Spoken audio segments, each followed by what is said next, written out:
Chapter 491. The latest chapter of this book is not finished yet. For more exciting content, please scan the QR code below to download the app. Novels are updated faster and more frequently. Millions of novels are free to read. There are all kinds of novels that can't be found on the internet. The arrow was shot with great force and the sound it made was also very loud. The murderous aura immediately filled the ice. Gu Chengfeng and Tang Yueshan also sensed the movement, but they were carrying the stretcher and couldn't free their hands immediately. "Watch out!" Gu Chengfeng shouted and moved towards Gu Jiao, trying to take the arrow for her with his back. Gu Jiao pulled him behind her and grabbed the cold arrow with her left hand. Then she turned around and shot the arrow towards the other side of the river. A soldier screamed in the night. Gu Chengfeng secretly heaved a sigh of relief. Just now he had broken out in cold sweat. Tang Yueshan looked at Gu Jiao with a complicated expression. As a general who had been on the battlefield, he could naturally tell that Gu Jiao did not know Qinggong, and her martial arts were not top-notch. However, her reaction, her temperament, and even the decisiveness with which she attacked surpassed countless men in the world. Did the Gu family really mistake her for someone else? Didn't they secretly train her to be their trump card? The thought only flashed in his mind for a moment before he rejected it.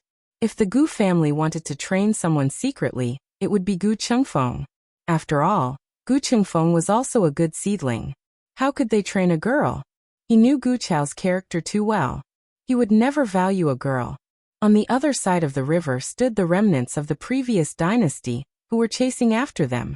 The leader was a man riding a white horse. He was wearing a silver fox cloak and silver fox gloves. In the darkness, his appearance was not very clear, but he sat upright, and his whole body exuded a noble and elegant aura. "Who is that?" Gu Chengfeng asked. Tang Yueshan's face darkened. "Prince Consort." Realization dawned on Gu Chengfeng's face. So it's that imperial family from the previous dynasty. No wonder he looks so pretentious. They looked at the other side of the river, and the person on the other side of the river was also looking at them. The man was like a god of the night, looking at them as if he was looking at a few rabbits fleeing from a hunting ground. Gu Jiao grabbed the red tasseled spear, and coldly pulled off the cloth on the spear. She stood in front of the three of them and looked towards the opposite shore with a murderous aura. "You guys go first." "Let's go." Tang Yueshan made a prompt decision. Gu Chengfeng also understood that it was inappropriate for either him or Tang Yueshan to stay. He didn't trust Tang Yueshan in the first place. He didn't know what would happen if he left Tang Yueshan here. As for letting Tang Yueshan go with Gu Jiao, he was even more worried. Tang Yueshan's kung fu was very good. If he found out that he wasn't poisoned and was just fooled by Gu Jiao, then Gu Jiao would be in danger. Gu Chengfeng gritted his teeth. He and Tang Yueshan carried the stretcher and quickly went ashore, disappearing into the endless darkness. The man with the silver fox on the other side of the river stared at Gu Jiao. His eyes lingered on her red tasseled spear for a moment. He seemed to have recognized something. He hesitated for a moment, but it didn't take long. He raised his hand and pressed the tip of his finger down. Gu Jiao seemed to hear him say, "Attack." Hundreds of soldiers stepped on the ice and rushed towards Gu Jiao with long swords. Gu Jiao didn't rush to attack. Instead, she took out a pair of ice skates from her small basket and tied them to her feet. No one understood what she was doing, and no one cared. There were hundreds of them. It was more than enough to kill one person, wasn't it? Moreover, they were soldiers from the frontier fortress. The soles of their shoes were anti-slip, so they could walk freely on the ice. No one expected that once Gu Jiao made her move, they would be dumbfounded.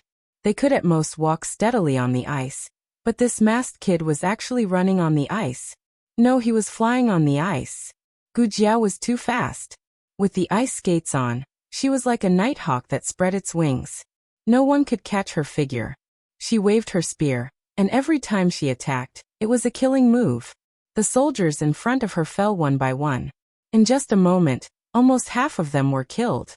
"Sir," one of his trusted subordinates looked at the man with the silver fox in shock and worry. The man with the silver fox didn't say anything. He just stared at Gu Jiao, who was bathed in blood. Her red tasseled spear was stained with blood. Her body was also covered in blood, but none of it was hers. The man with the silver fox slowly took off his gloves and passed his fair and slender hand to his subordinate. His subordinate understood and presented a big bow with both hands. The man with the silver fox held the bow with his right hand and took out 3 arrows from the quiver hanging on the saddle with his left hand. He shot the 3 arrows at Gu Jiao. His 3 arrows almost blocked all of her escape routes. No matter how she dodged, she would at least be hit by one of his arrows. If she was unlucky, all 3 arrows would hit her. The soldiers on the ice seemed to have seen through their sir's trick. They didn't hesitate to block Gu Jiao with their lives. At this moment, something unexpected happened. On the other side of the river, 3 arrows were shot at them. Each arrow hit the man with the silver fox's arrow and split it in half. The force of the arrows was still strong, and they were shot at the man with the silver fox. The man with the silver fox picked up the shield from his trusted subordinate and blocked the arrows that were shot at him. The 3 arrows looked like they were aimed at him, but when they got closer, he realized that only 1 arrow had hit his shield. The other 2 arrows had clearly hit his 2 trusted subordinates. The 2 of them fell into the snow on the spot. The man with the silver fox looked across the ice and saw Tang Yueshan, who was coming back with the bow in his hand. Tang Yueshan did not cross the river. He found a vantage point on a big tree and aimed at Gu Jiao's blind spot. If 1 came, he would shoot. If 2 came, he would shoot a pair. The best archers in the Tang family were the archers. As the head of the Tang family, Tang Yueshan's archery skills were unrivaled. Gu Jiao knew that Tang Yueshan was coming back. So when the man with the silver fox attacked her, she did not hesitate to show her back to Tang Yueshan. To be honest, Tang Yueshan was surprised by her trust in him. Was she not afraid that he would not make it in time or make a mistake? Gu Jiao fought without any scruples. Her speed on the ice was very fast. If it was an ordinary archer, they would not be able to keep up with her speed. However, Tang Yueshan kept up with her. Gu Jiao pierced a soldier with her spear, and 2 more soldiers came from behind her. She didn't even bat an eyelid and rushed forward to kill them. Tang Yueshan shot the 2 of them with an arrow.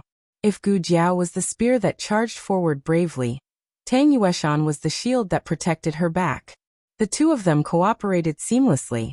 Tang Yueshan did not have such tacit understanding with his biological son, Tang Ming. Tang Ming was an excellent soldier. However, he did not dare to entrust his back to anyone. He only trusted himself. So he had some scruples when fighting. It was said that father and son were soldiers in battle. In fact, Tang Yueshan was quite satisfied with his cooperation with Tang Ming if he did not encounter Gu Jiao. However, after this fight, Tang Yueshan finally realized what true tacit understanding was. Wherever Gu Jiao rushed, Tang Yueshan's arrow would clear a path for her. Wherever Gu Jiao retreated, Tang Yueshan's arrow would protect her. There were only 2 of them, but they had the momentum of a magnificent army. The silver fox man narrowed his eyes slightly. When Tang Yueshan drew his bow again to kill the stumbling block behind Gu Jiao, the man with the silver fox aimed at Tang Yueshan's leg and shot an arrow. If Tang Yueshan could protect himself, he would not be able to protect Gu Jiao. Between the 2 of them, one of them had to be injured. Tang Yueshan gritted his teeth and shot at Gu Jiao's side. Tang Yueshan let out a muffled groan as the sharp blade pierced his thigh. He fell from the tree with a sharp pain. Gu Jiao frowned. She kicked away the last soldier, grabbed the red-tasseled spear in her hand, and galloped across the ice. She was like a flash of black lightning. With a whoosh, her red-tasseled spear pierced through the silver foxman's cloak and slid past his strong waist. "Sir!" a soldier shouted. The silver foxman's belt was broken. He covered his waist and jumped from the horse's back. Gu Jiao held the red-tasseled spear and looked up at the silver foxman who retreated. The silver foxman also looked at Gu Jiao. At that moment, he saw endless coldness and bloodlust in the young man's eyes. The young man grabbed the belt that fell from his body. He was looking up at him, but the silver foxman felt like he was being looked down upon. The young man seemed to be saying coldly, "Next time, it won't be your belt that I want but your life." The silver foxman left, but his small army would stay here forever. Gu Jiao went to the other side of the river, took the ice blade and put it back in the basket. There was an arrow in Tang Yueshan's left thigh, which went through his entire leg. Gu Jiao put the red tasseled spear and the basket on the ground. She knelt on one knee and said to Tang Yueshan, "Bear with it." Cold sweat broke out on Tang Yueshan's forehead. Gu Jiao took out her dagger, cut off the arrowhead, and pulled the arrow out from the other end. Blood splattered everywhere. She quickly covered the 2 bloody holes in Tang Yueshan's thigh with gauze. "It's useless." Tang Yueshan's lips were pale. "It's a rusty arrow. Girl, I regret it. If I had known, I wouldn't have saved you." Tang Yueshan was a man who had experienced countless battles. He knew that once this rusty weapon hurt someone, it could never be healed. The prince consort did it on purpose. He wanted to kill him or Gu Jiao. Gu Jiao calmly took out a syringe from the small medicine box. Tang Yueshan looked at the thick and long needle. His heart skipped a beat. "What are you doing?" Gu Jiao raised her eyebrows. "I'm giving you a tetanus injection." Tang Yueshan didn't understand what she was talking about, but Gu Jiao's action of pulling down his pants with the needle made him panic. "You brat! I saved you. You stabbed me with the needle. Are you even human? You ouch!" Tang Yueshan felt a chill and pain in his buttocks. Grand Marshal Tang, who would never cry, bit his finger and cried. The latest chapter of this book is not finished yet. For more exciting content, please scan the QR code below to download the app. Novels are updated faster and more frequently. Millions of novels are free to read. You can find all the novels that you can't find online. https://www.zhbqg.com/89642_8964286/1095742001. HTML Genius memorized this website's address in 1 second. www.zhbqg.com Bikuj mobile reading website. Chapter 492. The latest chapter of this book is not finished yet. For more exciting content, please scan the QR code below to download the app.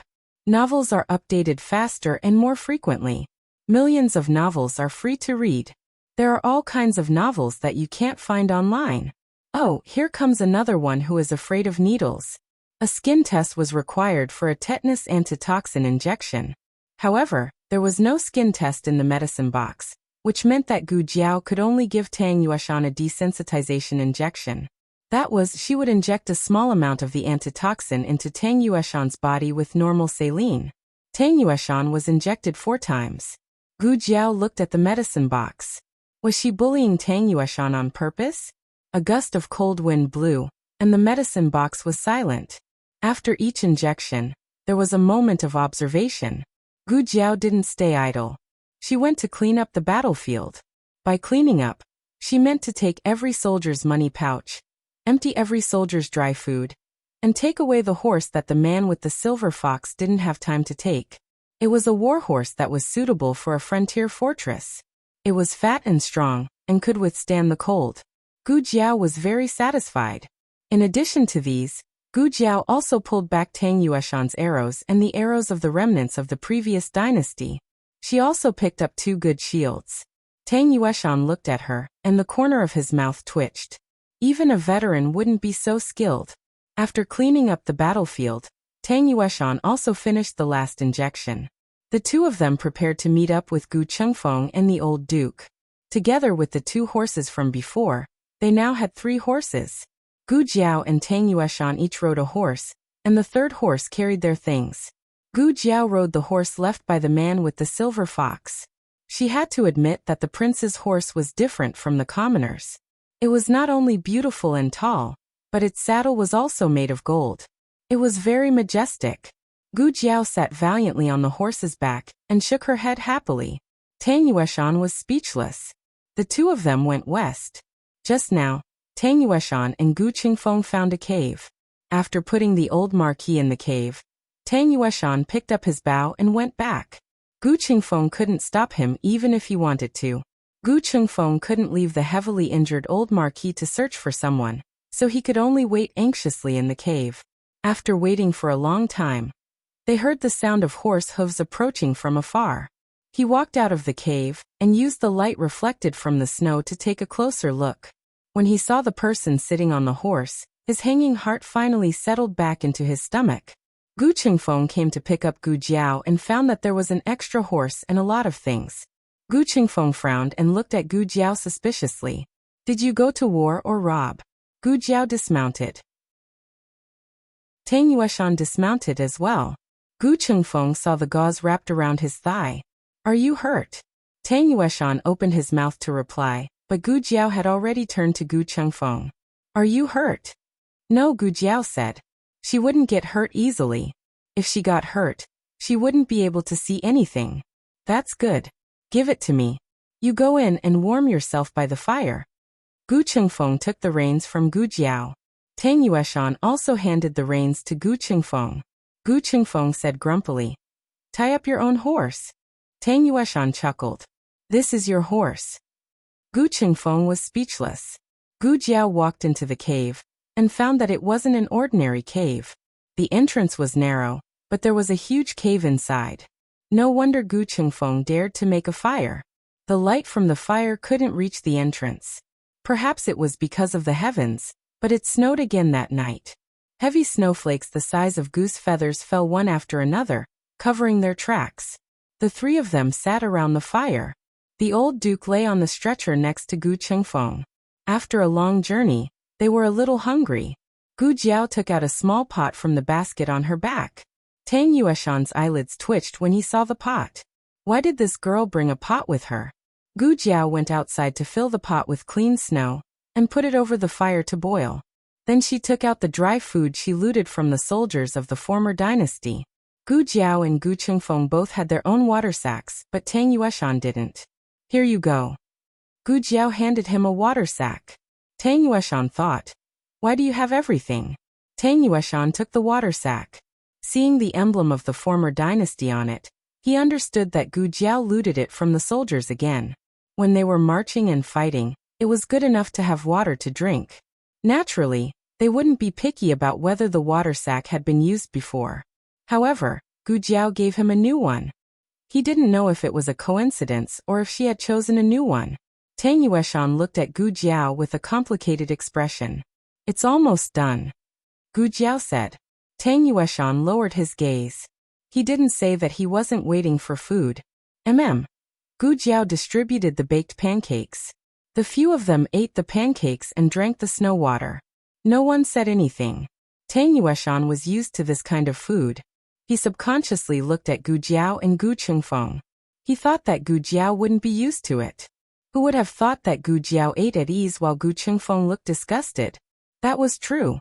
This girl grew up in the countryside and suffered hardships. She wasn't like Gu Qingfeng, who had always been a rich young master in the capital. How could he swallow this kind of food? Thinking of this, Tang Yueshan looked at Gu Jiao with a complicated expression.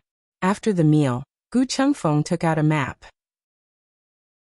He wanted to see where they were and which path was best to take to return to ancient Moon City. Gu Jiao suddenly asked Tang Yueshan, Are you planning to go to Yi City? Tang Yueshan was surprised. He didn't ask Gu Jiao how she guessed it, nor did he deny it. Gu Qingfeng looked at him in confusion. Why are you going to Yi City? Yi City has been occupied by the Chun army and the remnants of the previous dynasty. Aren't you going to die there? If you want to go, go by yourself. We won't go with you. His grandfather was seriously injured. The bones in his limbs were broken and his spleen was sewn up. He couldn't go to the battlefield. I didn't ask you to accompany me.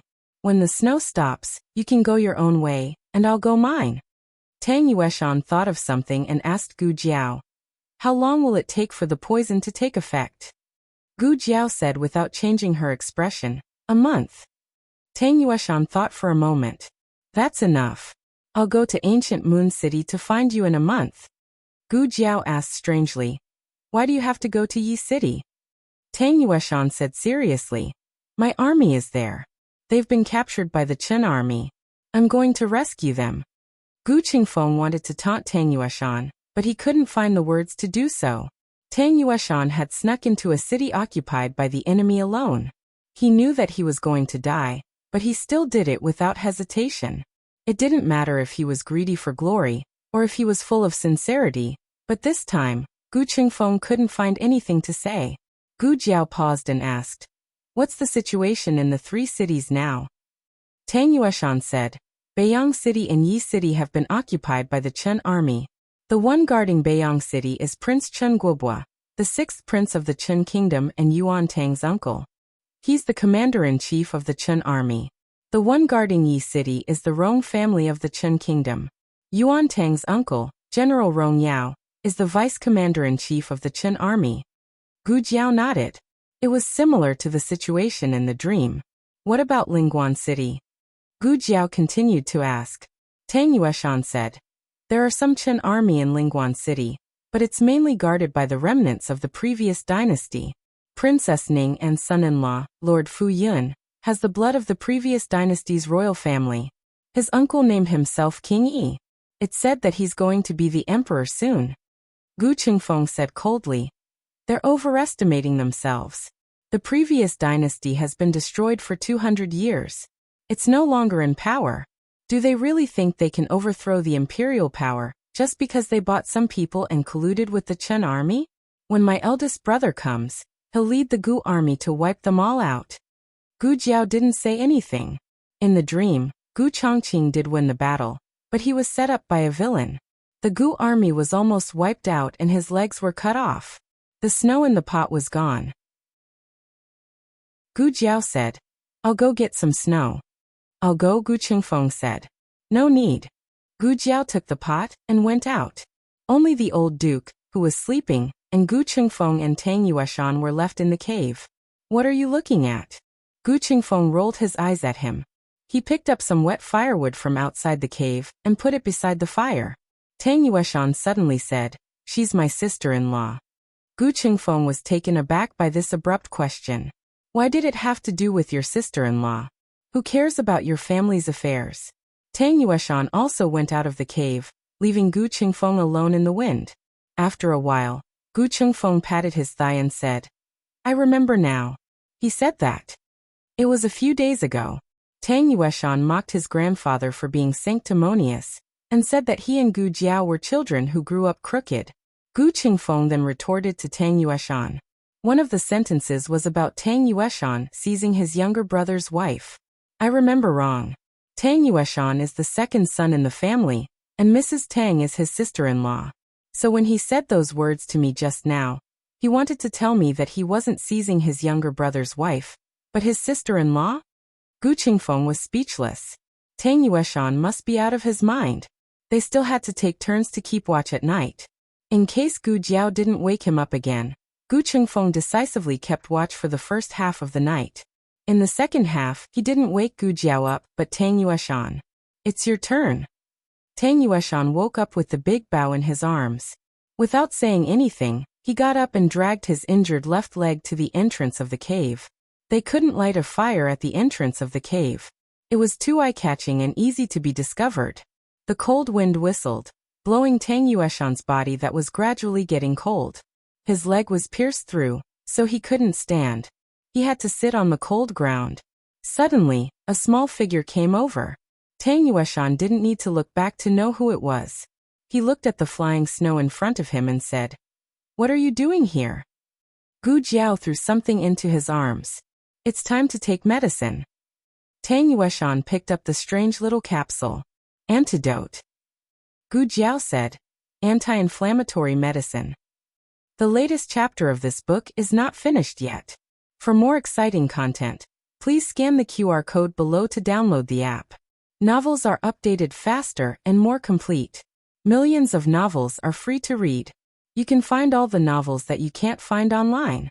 https://www.zhbqg.com/89642_896428226/1095599091. HTML Genius memorized the website address in 1 second.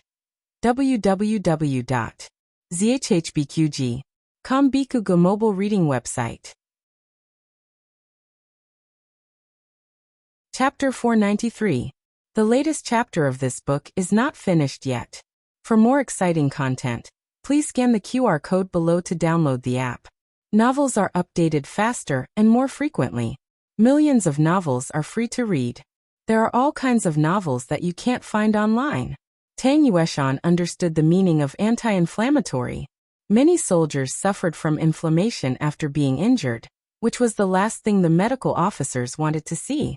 However, why was this little girl's pill different from the medical officers? It didn't smell like Chinese medicine either. Tang Yueshan asked suspiciously. You're not going to give me another poison pill, are you? Gu Jiao gave him a look that said, Do you think I'm such a generous person? Tang Yueshan swallowed the pill with water in the end. He had never taken a capsule before, so he didn't know that this thing could stick to the throat. It couldn't go up or down, so it was stuck there. It was driving him crazy. Gu Jiao said to Tang Yueshan, I'll keep watch. You go to sleep. Tang Yueshan said, I'll keep watch. How could he let a little girl keep watch at night? Gu Chengfeng and Tang Yueshan had been taking turns to keep watch when they were staying in the cabin. Now that they were in the cave, Tang Yueshan would naturally agree to this arrangement. Tang Yueshan wasn't seriously injured when he was in the cabin, so Gu Jiao didn't care. But now that his left leg was pierced, Gu Jiao decided to let him have a good rest. He was a good fighter, so the sooner he recovered, the sooner he could fight the enemy. Gu Jiao stood at the door with the red-tasseled spear in her hand. She didn't want to go back to the cave. Tang Yueshan frowned. After spending a few days with Gu Jiao, he knew her temper. She wasn't like Gu Jiao, who was always angry. Her stubbornness was ingrained in her bones. No one could change her mind once she made up her mind. Regardless of whether he was here to keep watch or not, she would still keep watch. There was no need for him to waste his energy here. However, Tang Yueshan's throat was choked by the anti-inflammatory medicine, so he couldn't fall asleep for a while. Tang Yueshan's eyes fell on Gu Jiao's spear. The red-tasseled spear had no cloth strips. It took him a lot of effort to recognize that it was the divine weapon of the Yin Kingdom that Marquis Xianping brought back from the Qin Kingdom. It was once the weapon of the Yin Kingdom's divine general, Xianyuan Li. Later it was given to the Qin Kingdom. After the Qin Kingdom lost, it was given to the Marquis of Xianping. Didn't Marquis Xianping place it in the military camp? How did it end up in this girl's hands? Marquis Xianping gave it to her? Otherwise it would be Gu Chao. If it was Gu Chao, this action was very thought-provoking. According to Tang Yueshan's understanding of Gu Chao, he would never give such a powerful weapon to a girl, even if she was his granddaughter. So what was going on? Where did it go wrong? Who gave you the red-tasseled spear? Tang Yueshan asked. My brother, Gu Jiao said bluntly. They were sworn brothers, true brothers. Tang Yueshan interpreted it as personally. Could it be that Gu Chao gave it to one of his grandsons, who then gave it to Gu Jiao? Gu Changqing? Tang Yueshan murmured in his heart. Soon he realized that this idea was wrong. Why should he care about how a girl got her weapon? Whether it was Gu Chao or Gu Changqing, it had nothing to do with him. Tang Yueshan decided not to talk to Gu Jiao anymore. He lowered his head and wiped the big bow in his arms. This was the ancestral bow of the Tang family, a recurve bow. The archers of the Tang family were required to be able to draw a 3-pickle bow, but his bow was a 5-pickle bow. The requirement for arm strength was extremely high. Correspondingly, the power of the arrows shot out was also extremely high. Very few people could survive under his arrows, unless they missed their target. If the emperor's son-in-law had shot him with the Tang family's bow, he would have lost his leg on the spot before Gu Jiao treated him. He had always cherished his bow, and he didn't even want Tang Ming to touch it. He wiped his head for a long time, then looked up and saw that Gu Jiao was also wiping her bow. Where did this girl get a bow from? From the saddle, Gu Jiao said. Emperor's son-in-law's bow? Tang Yueshan asked instinctively. Well, maybe. After all, the horse was his, so everything on the horse should be his too. Gu Jiao wiped the bow carefully, and her technique was exactly the same as Tang Yueshan's. The corner of Tang Yueshan's mouth twitched. Girl, you're copying me. Gu Jiao saw Tang Yueshan's gaze on her. She rolled her eyes and said seriously, I didn't copy you. Tang Yueshan finished wiping the bow, and went to wipe the bowstring. When he was done, he brushed the bowstring with his handkerchief. Gu Jiao followed suit and brushed it off. Tang Yueshan was speechless. Gu Jiao had nothing else to do, so she started to draw the bow. Tang Yueshan was left-handed, so he held the bow with his right hand and drew it with his left. Tang Yueshan was very sure that Gu Jiao used her right hand to hold the chopsticks and spear, but now she was using her left hand to draw the bow.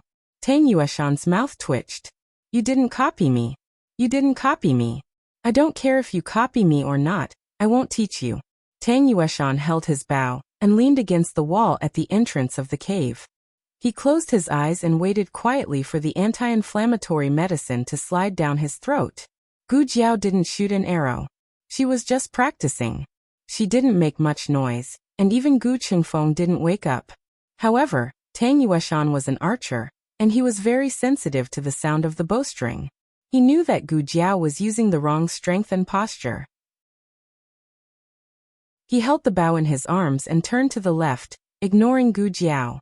Gu Jiao continued to practice. Tang Yueshan held the big bow and turned to the right again.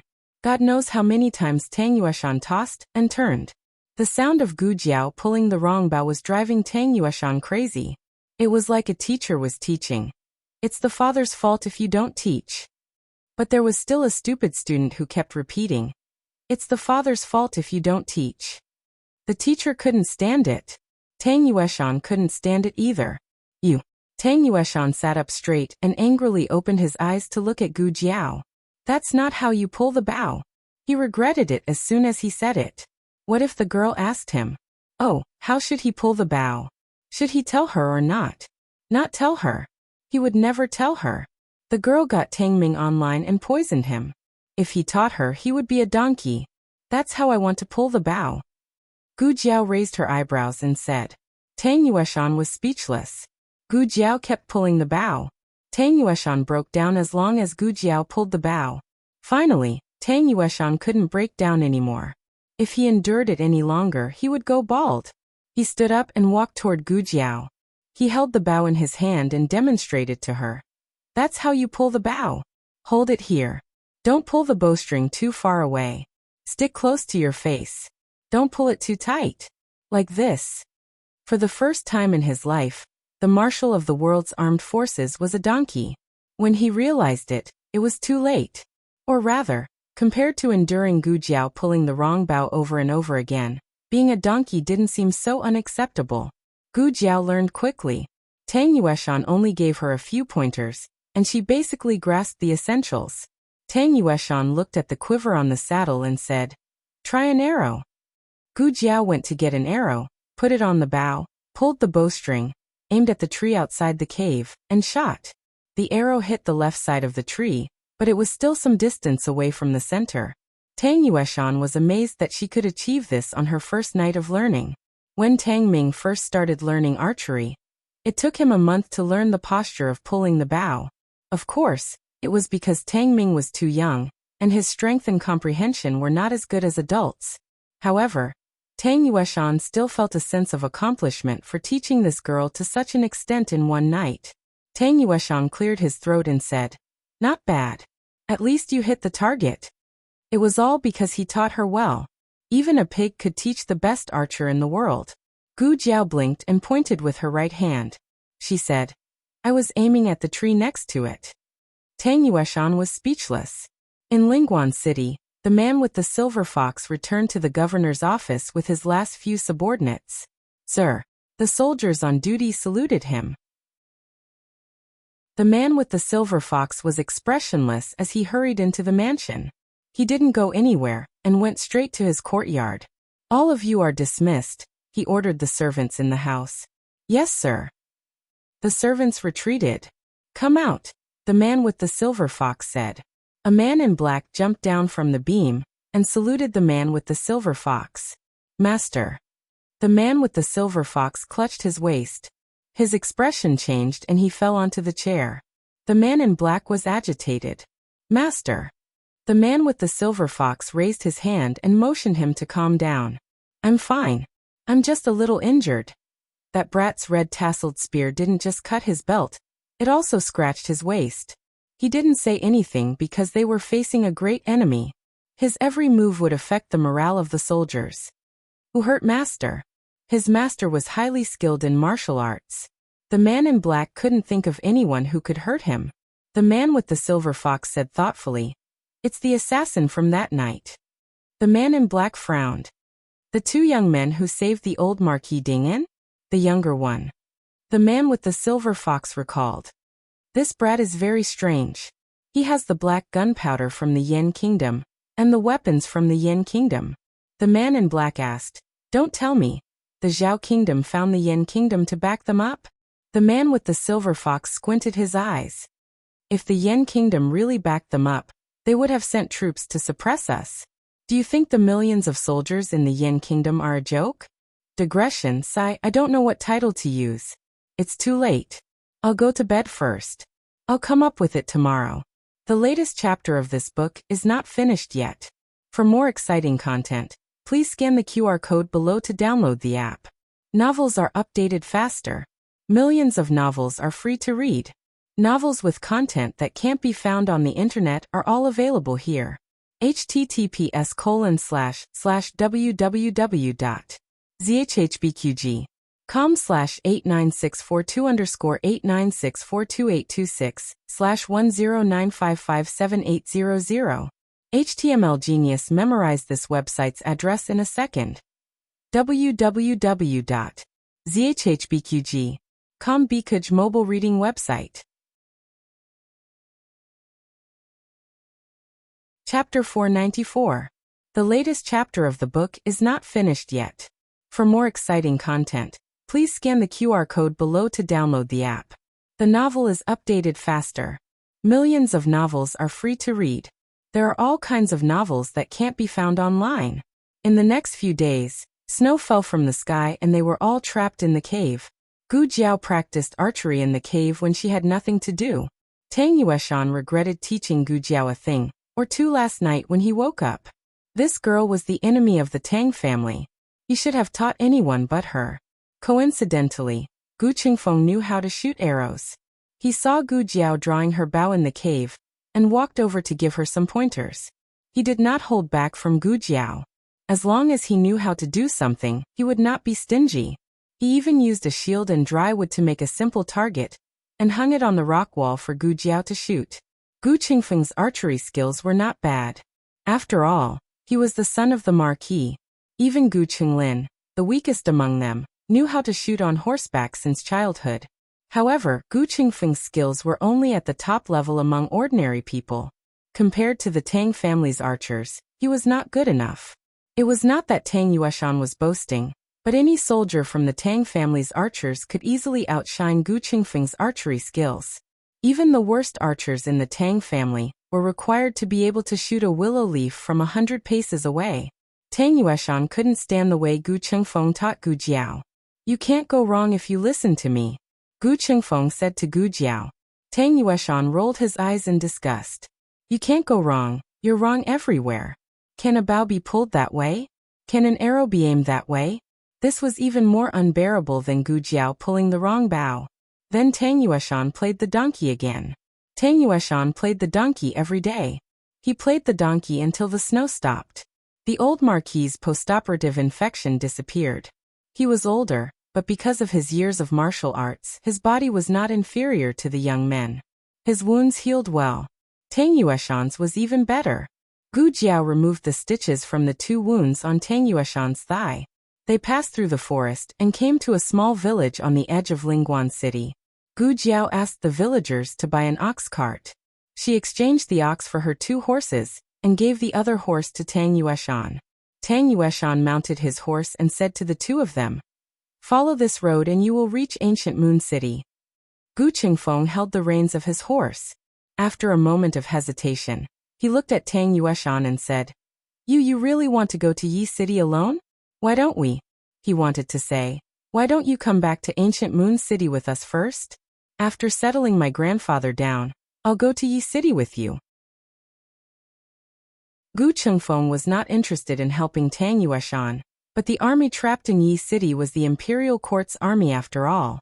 He was no longer the young boy who came to the frontier fortress. The war at the frontier had broken Shanhe Kingdom. As a young man of the Zhao Kingdom, he could not stay out of it. Gu Qingfeng did not say these words, but Tang Yueshan knew what he wanted to say. Tang Yueshan said, If we can solve it with fewer people, I can solve it myself. If we can't solve it with fewer people, the two of you won't help. You'd better not go to your deaths. There was a difference between one person and 3 people in the fighting ring, but there was almost no difference in front of tens of thousands of soldiers on the battlefield. Gu Qingfeng felt that his words were very reasonable. He could not refute. Thus they parted ways. Gu Jiao and Gu Qingfeng took the old marquis back to ancient Moon City, while Tang Yueshan went to Yi City. What do you think he will do? Gu Qingfeng asked worriedly. Gu Jiao also wanted to know what Tang Yueshan had thought of. Tang Yueshan did not seem like the kind of person who would rush to his death. He must have a plan in mind. Gu Jiao and Gu Qingfeng returned to ancient Moon City. The situation in ancient Moon City was more tense than before they left.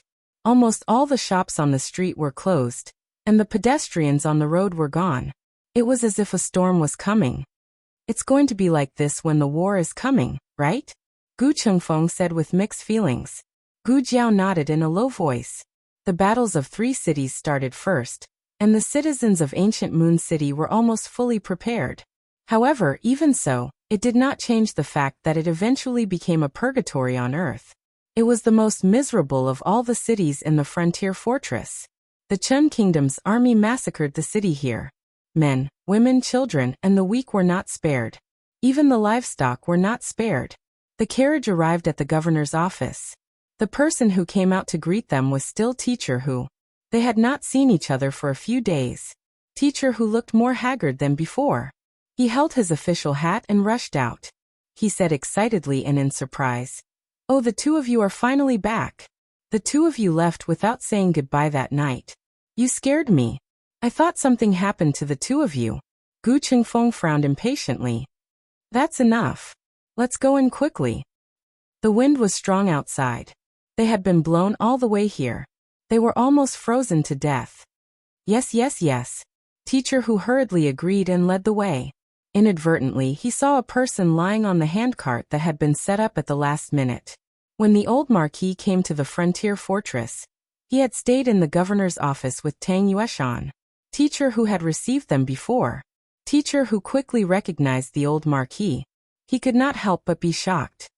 "Marquis Gu, you went to Yi City to save someone?" Everyone thought that the old marquis was imprisoned in Yi City. Gu Jiao and Gu Qingfeng had disappeared after staying for a night. Teacher Hu and the governor had suspected their identities. They guessed that the two of them were not sent by the imperial court, but 2 impostors who had come to the governor's office to gather information. Now that they had brought the old marquis back, their previous suspicions were overturned. Gu Jiao and Gu Qingfeng did not say that they had saved someone in Lingguan City. However, from Teacher Hu's reaction, it was clear that the governor's office had not colluded with the Qin army and the remnants of the previous dynasty. The governor's office was still considered safe. "Let's go in," Gu Qingfeng said to Teacher Hu in a low voice. "Ah, yes, yes, yes. Let's go in now. The courtyard from last time is still reserved for the two of you." Teacher Hu wiped off his cold sweat and led them into the governor's office. It was impossible for the courtyard to be reserved for the two of them. Teacher Hu kept shooting glances at the servants. The servants were quick-witted and quickly chased the people in the courtyard out in front of the two of them. "It's been a few days since anyone stayed here. There's dust in the room. I'll have someone clean it up first. Please take a seat in the study," Teacher Hu said with a smile. Gu Jiao and Gu Qingfeng saw through it, but did not say anything. They took out the stretcher and had the servants carry the old marquis into the study. The room was quickly tidied up. Gu Jiao still lived in the innermost room. Gu Qingfeng and the old marquis lived next door, which was the room that Gu Qingfeng had lived in before. This time, the governor of Yuegu City was in the manor. He personally came to visit the two of them and tried to probe their identities. Unfortunately, the two of them did not say a word. The governor did not know much about the two of them, but seeing that the two of them had rescued the old marquis from the perilous Yi City, he knew that the two of them were not ordinary people. He did not dare to offend the two of them for the time being. The governor's surname was Chung. He was 39 years old this year. Perhaps it was because of the hardships in the frontier fortress, but he looked more mature than his actual age. Governor Chung cupped his hands at the two of them and said, Forgive me for being blunt, but Yuegu City is about to go to war. Do the two of you know when the imperial court's reinforcements will arrive? Gu Chengfeng said calmly. The imperial court's army is already on the way. They will arrive when they should. How many guards are there in Yuegu City now? 5,000, the governor said embarrassedly. Only 5,000? Gu Chengfeng was shocked. Why is it so little? The governor said helplessly. Yuegu City is only a small city. There was no army stationed there. Half of the 5,000 people were recruited at the last minute. If they were recruited at the last minute, they would basically be sending their heads to the battlefield. Gu Chengfeng was silent. He did not expect Yuegu City's situation to be so difficult.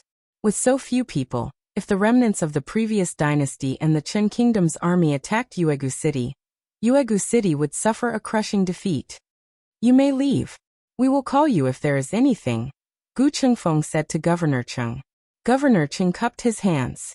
If the two of you need anything, please call me at any time. After Governor Cheng left, Gu Chengfeng said to the servants guarding the door, There is no need for you here. You may leave as well. Yes. The servants all left the courtyard. Gu Chengfeng naturally poured a cup of hot tea for Gu Jiao and said, Drink some water first. Gu Jiao picked up the teacup and took a sip. Gu Chengfeng also poured a cup for himself. After drinking half of it, he put down the cup and sighed. I don't know when my brother's army will arrive. If they attack Yuegu City now, I'm afraid these 5,000 people will not be able to defend it. In the dream, Yuegu City was indeed lost. The Gu army only arrived after Yuegu City was massacred. The tragedy of Yuegu City could not be blamed on the Gu army. After receiving the order from the imperial court, Gu Chongqing had rushed back to the capital as quickly as possible. He also used the fastest speed to integrate the Gu army and brought 100,000 troops north.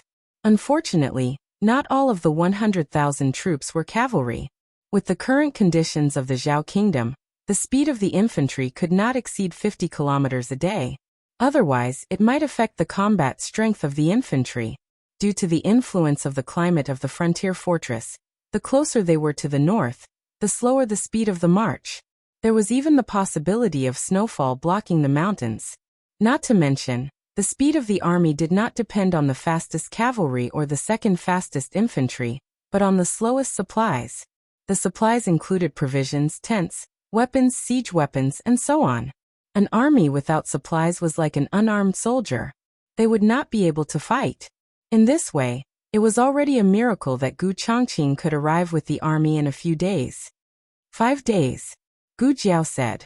What 5 days? Gu Chengfeng asked. Your brother, Gu Jiao said. If she remembered correctly, in 5 days Gu Chongqing would arrive with the Gu army. But in 2 days, the Qin Kingdom's army would come to massacre the city. Digression. Today is also Fang Fangzai who wants monthly votes. The latest chapter of this book is not finished. For more exciting content, please scan the QR code below to download the app. Novels are updated faster. Millions of novels are free to read. Novels with connotations that cannot be found online are all available here. https://www.zhbqg.com/89642_896428226/1095371115. HTML Genius remembers this site's address in a second. www.zhbqg.com Bikuj mobile reading website. Chapter 495. The latest chapter of this book is not finished yet. For more exciting content, please scan the QR code below to download the app. Novels are updated faster. Millions of novels are free to read. Novels with connotations that can't be found online are all available here. Why did the Qin Kingdom's army invade Zhao for so many days and not massacre the first 3 cities, but the small Yuegu City?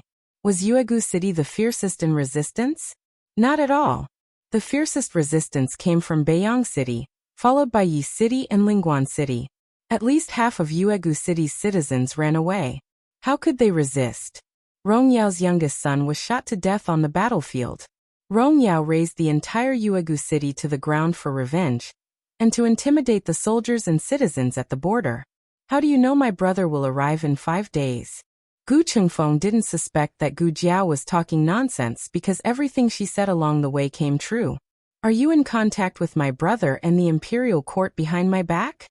How do I contact them? Gu Jiao asked. Gu Chengfeng was stumped. That's true. He lived and ate with this girl. He knew exactly what she was doing.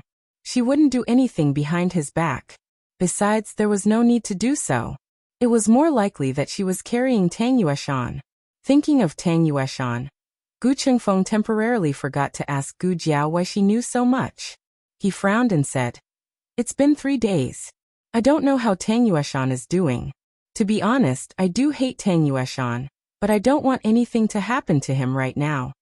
In the dream, Tang Yueshan wasn't in Yuegu City when the Chen Kingdom's army came to massacre the city. So, either something happened to Tang Yueshan in Yi City, or something happened to him on his way to Yuegu City. Whether or not Tang Yueshan needed the antidote from Gu Jiao, he had to return to Yuegu City and use it as a base to deal with the enemy. Gu Jiao had an answer to her doubts about Tang Yueshan the next evening. Early the next morning, Governor Cheng rushed into Gu Jiao's courtyard. Not good. Not good. My lords. Chen Kingdom's General Rong Yao is coming to Yuegu City with his army. The 2 of you should quickly leave Ancient Moon City and go to another city to hide. I will immediately send someone to escort the 2 sirs and the old marquis out of the city. What about you? Gu Chengfeng asked. Governor Cheng was startled at first, then he said, I will escort the 3 of you out of the city. Gu Chengfeng was furious. He grabbed Governor Cheng's collar and said indignantly, You are the governor of Ancient Moon City, an official of the imperial court. The Chen nation's army attacked, but you did not defend the city to the death. Instead you fled.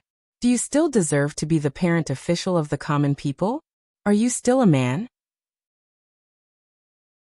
Governor Cheng stuttered. I was escorting the marquis and the 2 sirs away. Gu Chengfeng coldly pushed him to the ground. I don't need your escort. We're not leaving. Governor Cheng's hat was crooked. He straightened it and stood up in fear. Since the 2 of you won't leave, then I won't leave either. I will definitely protect the city. I swear. I will live and die with the people in the city. Gu Chengfeng coldly threatened. That better be the case. Otherwise, I will be the first to kill you. Governor Cheng shuddered. If the Chen nation's army wanted to occupy Ancient Moon City, which had no garrison, they did not need to play any tricks. They could just directly attack the city. Their momentum was so great that Governor Cheng was able to detect the movement. But what was the use of detecting it? Could they beat them? Just based on the fact that half of the 5,000 were temporary garrison troops? How many of them came? Gu Jiao asked. 5,000 cavalry, leading the charge. Governor Cheng bent over and said, There are 15,000 infantry behind them. So there are a total of 20,000 troops? Gu Jiao asked. After Governor Cheng responded, he realized that the young man with the disfigured face in front of him had actually spoken. Moreover, it sounded like a woman's voice. With Ancient Moon City's current military strength, 20,000 soldiers from the state of Chen could directly kneel. Report. While they were talking, a guard's anxious voice came from outside the door. Let him in. Gu Chengfeng said harshly. Governor Cheng hurriedly had a servant bring the guard in. The guard was a scout from Ancient Moon City. He was the one who found out that the Chen nation's army was approaching Ancient Moon City. Governor Cheng ordered him to continue watching the Chen nation's army. It was obvious that he had obtained new information. Reporting to Lord Cheng, the Chen state's army and the imperial court's army have started fighting. Governor Cheng was pleasantly surprised. GG Imperial Court's army? The Imperial Court's reinforcements have arrived. The guard quickly replied. No, it seems to be the Imperial Court's army from before. Gu Jiao and Gu Chengfeng immediately understood. Tang Yueshan had returned with his army. Gu Chengfeng opened his mouth in shock. He didn't expect that Tang guy to have the ability to save his army from Yi City. He had heard of an army saving one person, but it was rare for one person to save an entire army. This Tang guy is quite impressive, he murmured. Gu Jiao asked, where are they fighting? The guard said, Ancient Moon Slope, 20 miles away. Gu Jiao asked again, how many soldiers do they have each? Qin State's cavalry is 5,000, the Imperial Court's infantry is 2,000, and the archers are 500. The guard paused, scratched his head and explained, this is the approximate number. The casualties are not included. When two armies fought, there would be casualties every second. Gu Jiao glanced at him and asked, what's your name? The guard said, I'm called Hu Dongqiang. My name is Hu Dongqiang. They call me Little Six. Gu Jiao said, from now on, you'll be called Little Hu. Hu Dongqiang was stunned. Gu Jiao turned around and picked up the spear on the shelf. She thought of something and asked, do you have a brother called Hu Shiqiang? Hu Dongqiang was stunned again. How did you know? Gu Jiao was speechless. Your parents named you so casually. Gu Jiao threw the small basket to Hu Dongqiang. Carry it. From now on you'll follow me. Gu Chengfeng grabbed Gu Jiao's arm. I'll go. They couldn't both go. One of them had to stay here to guard. Gu Jiao threw the token of Renshou Palace to him. You guard the city. Anyone who disobeys will be executed immediately. On the snowy ancient moon slope, the two armies were fighting. Tang Yueshan's army was outnumbered. Besides, archers were better at fighting from a distance. They couldn't use their advantages in close combat. Tang Yueshan didn't choose to fight the Qin State's army head-on. After a few feints, he began to retreat. However, he couldn't outrun a horse. No matter how hard his army retreated, the Qin State's cavalry gradually caught up with them. They were blocked in a canyon. There was only one way out of the canyon. 10 miles ahead of them was the Qin State's 15,000 infantrymen. Behind them were the 5,000 cavalrymen. Unless they could choose to fight their way out of the canyon, they would be trapped in the canyon. Tang Yueshan rode on the horse and looked around. In fact, with their current strength, it didn't make much of a difference whether they had 5,000 cavalrymen or 15,000 infantrymen. They could only struggle for a short time or a longer time, but they would all be wiped out in the end. His army hadn't eaten anything for 3 days. It wasn't just the difference in numbers. It was also the difference in physical strength and combat ability. An archer said, General, we'll open a path for you. You fight your way out. They couldn't escape, but if they tried their best to escort Tang Yueshan, it wouldn't be difficult for them to fight their way out. General, you fight your way out. When the Imperial Court's reinforcements arrive, remember to avenge our brothers. Yes, General.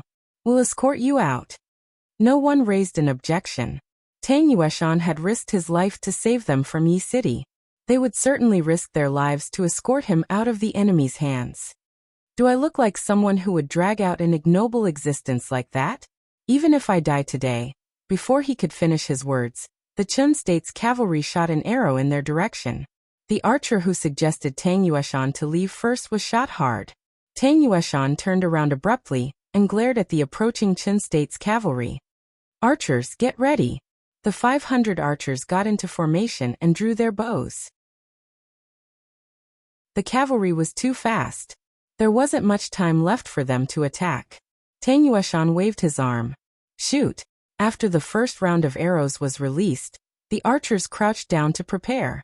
The archers behind them stood up seamlessly and shot the second round of arrows. The Tang family's archers were good at shooting.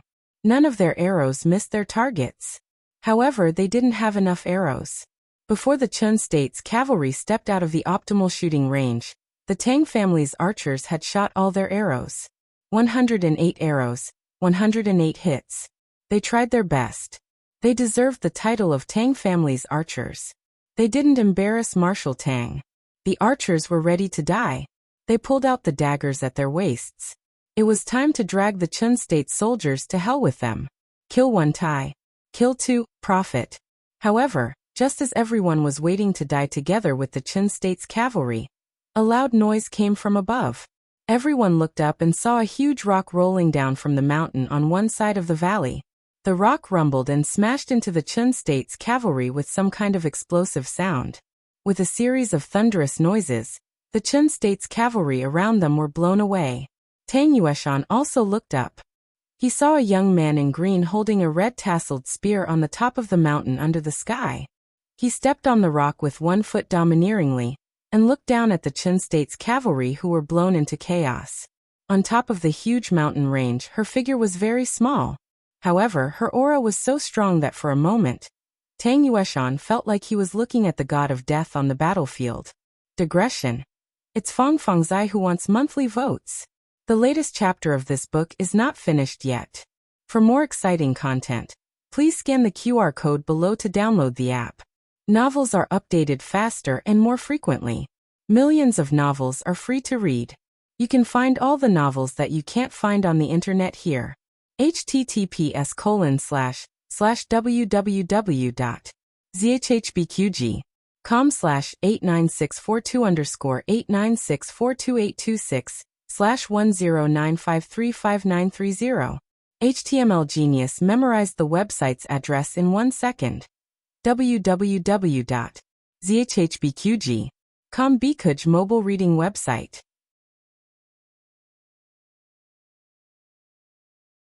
Chapter 496. The latest chapter of this book is not finished yet. For more exciting content, please scan the QR code below to download the app. Novels are updated faster. Millions of novels are free to read. Novels with deep meanings that can't be found on the internet are available here. Not all the soldiers knew about black gunpowder. Many of them hadn't even heard of it. Even those who had heard of it had never seen it before. The soldiers of the Qin kingdom were dumbfounded by the explosion. The originally orderly cavalry camp was suddenly in chaos. This time, the leader of the cavalry was a general from the Rong family. His surname was Rong, and his name was Rongkin. Rongkin was one of the few people who had seen black gunpowder. When he visited the Liang kingdom with Rong Yao, he saw the people of Yin kingdom showing off their black gunpowder. However, he was standing far away, and could only hear the sound. He didn't see the power of the gunpowder. Rong Yao described it to the Rong family afterward, but they couldn't imagine it. Therefore, even Rongkin was dumbfounded at this moment. However, he tried his best to control himself so that the soldiers wouldn't notice. He tightened the reins and said sternly, "Don't panic. It's just a rock. It's nothing." Rumble. Another huge rock rolled down. Rongkan's words were drowned in the terrible noise. Rongkan's understanding of black gunpowder was too limited. Of course, it was also possible that it was his first time seeing such a powerful attack. He didn't know what to think. To prove to the soldiers that the gunpowder wasn't terrible, he decisively pulled out the sword at his waist and slashed at the rolling rock. With a loud bang, Rongkan was blown away. In order to achieve enough deterrence, Gu Jiao used all the black fire pearls she had. In fact, it was impossible for her to use it a third time. This mixture of black gunpowder was powerful enough, but it was still inferior to the explosives in her previous life. To put it bluntly, its lethality was secondary. The main thing was deterrence. To be honest, Tang Yueshan and his army were also a little confused. What the hell was this? Firecrackers? It didn't look like one. Tang Yueshan was the first to react. The situation on the battlefield was changing rapidly. Sometimes the low or high morale could happen in a flash. Tang Yueshan didn't care what this thing was. He looked away, pulled out his sword, pointed forward and shouted, "The Imperial Court's reinforcements are here. The Gu army is here. Everyone kill." Everyone was dumbfounded by the 2 batches of gunpowder. None of them had the brains to consider whether Tang Yueshan was telling the truth. Without a leader, the Qin kingdom's cavalry became even more disorganized. Seeing this, the morale of Tang Yueshan's army soared. Their bodies, which had been starving for 3 days and 3 nights, were suddenly filled with energy. Everyone raised the tips of their swords and charged at the Qin kingdom's cavalry. Although Zhao country was weak, there were no cowards in Zhao country. Tang Yueshan took the lead and rushed to the front. This time, it was Gu Jiao's turn to lead the way for him. Gu Jiao drew her bow. Wherever he went, Gu Jiao's arrows would follow. He had completely turned his back to Gu Jiao. Tang Yueshan realized that Gu Jiao was very talented in archery. However, she was not as accurate as Tang Yueshan because she had not practiced archery for a long time. She almost hit Tang Yueshan's but several times. Tang Yueshan broke out in a cold sweat. Girl, I suspect you're doing this on purpose. Tang Yueshan was attacked from 3 sides and was forced to dismount. An arrow flew through the air and whizzed past his crotch. Tang Yueshan, who was half an inch away from being shot, was speechless. The arrow pierced between his legs and hit the foot of a Chun Kingdom soldier who was sneak attacking him. The Chun Kingdom soldier screamed and fell to the ground. Gu Jiao was bold enough to use arrows. Many excellent archers could not compare to her.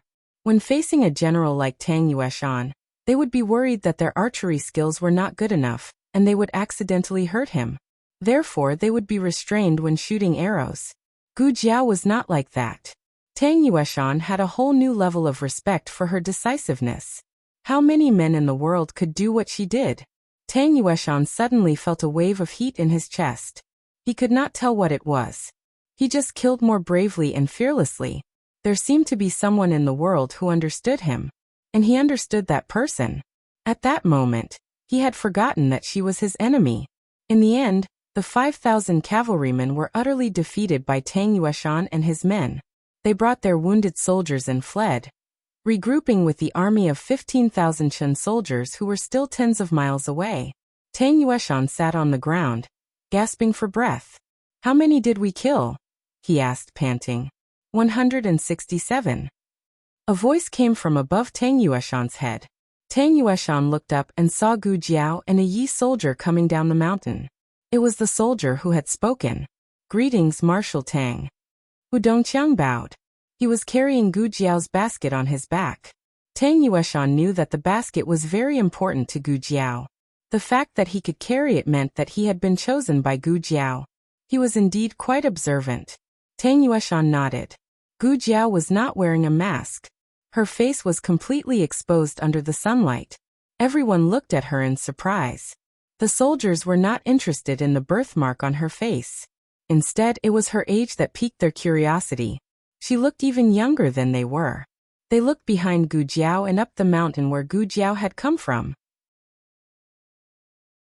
They looked for a long time, but did not see a third person coming down. Did they really think that reinforcements from the imperial court had arrived? So all that commotion just now was caused by this green-robed young man? His red-tasseled spear was so ugly. Is anyone hurt? Gu Jiao asked Tang Yueshan. Tang Yueshan and Gu Jiao counted the wounded. There were a few hundred with minor injuries and 50 with serious injuries. Among them, 23 needed immediate medical attention, and 3 were critically injured. Gu Jiao said to Tang Yueshan, "Those who are not injured, take the minor ones back first. 50 of you stay here, and carry the seriously injured and critically injured back." Tang Yueshan nodded. He took one of the 50 spots.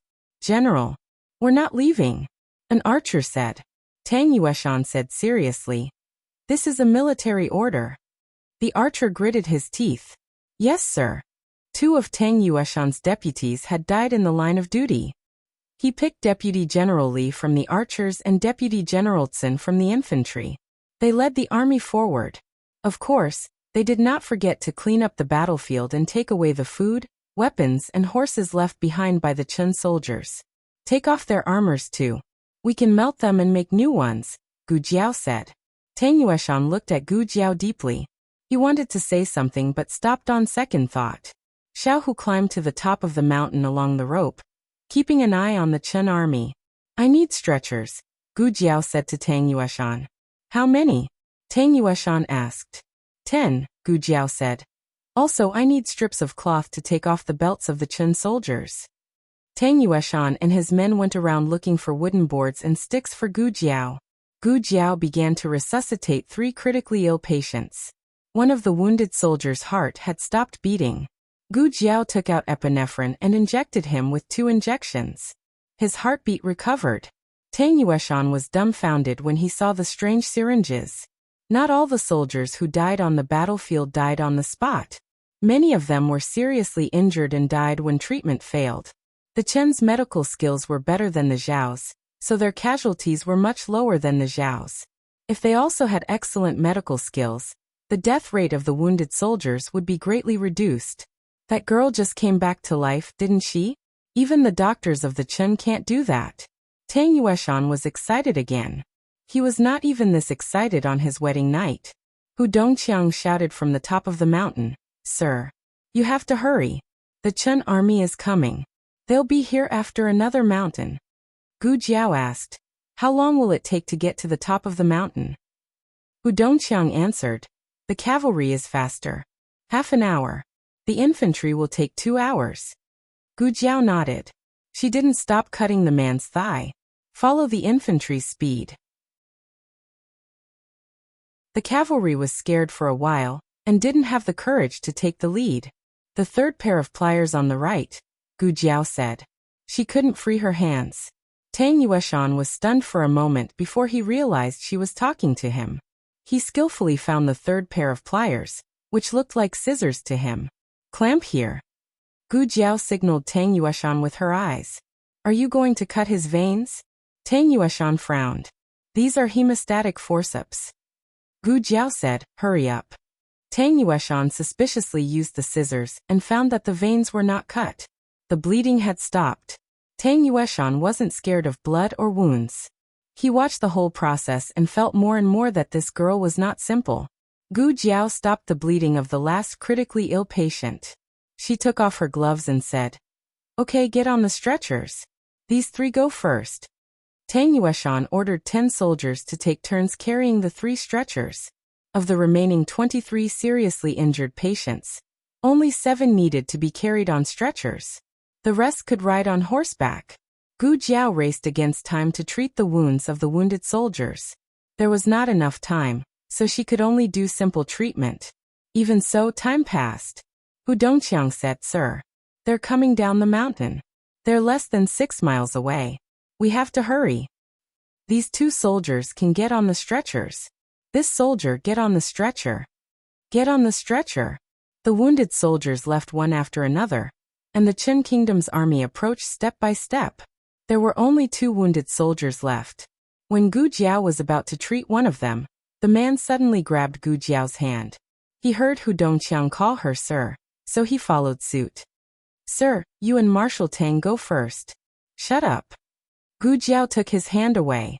Tang Yueshan didn't urge Gu Jiao. He just silently held the bow in his hand and filled the quiver with arrows on his back. "Archers, get ready," Tang Yueshan said in a low voice. The archers got into position and drew their bows. They used their bodies as shields, protecting Gu Jiao and the wounded soldiers behind them. "Xiaohu, come down." Gu Jiao finished treating the last wounded soldier. Hu Dongqiang quickly slid down the rope. Everyone got on their horses and galloped out of the valley before the Chen army caught up. Digression. I just finished writing about old Tang's tetanus, and now it's my turn. After hiding in the treatment room for a while, I was mercilessly held down by the nurse. Alas, I feel old Tang's pain. The latest chapter of this book is not finished yet. For more exciting content, please scan the QR code below to download the app. Novels are updated faster. Millions of novels are free to read. Novels with content that can't be found on the internet are all available here. https://www.zhhbqg.com/89642_8964286/1095149889. HTML Genius memorized this website's address. www.zhhbqg.com. Bikuga mobile reading website.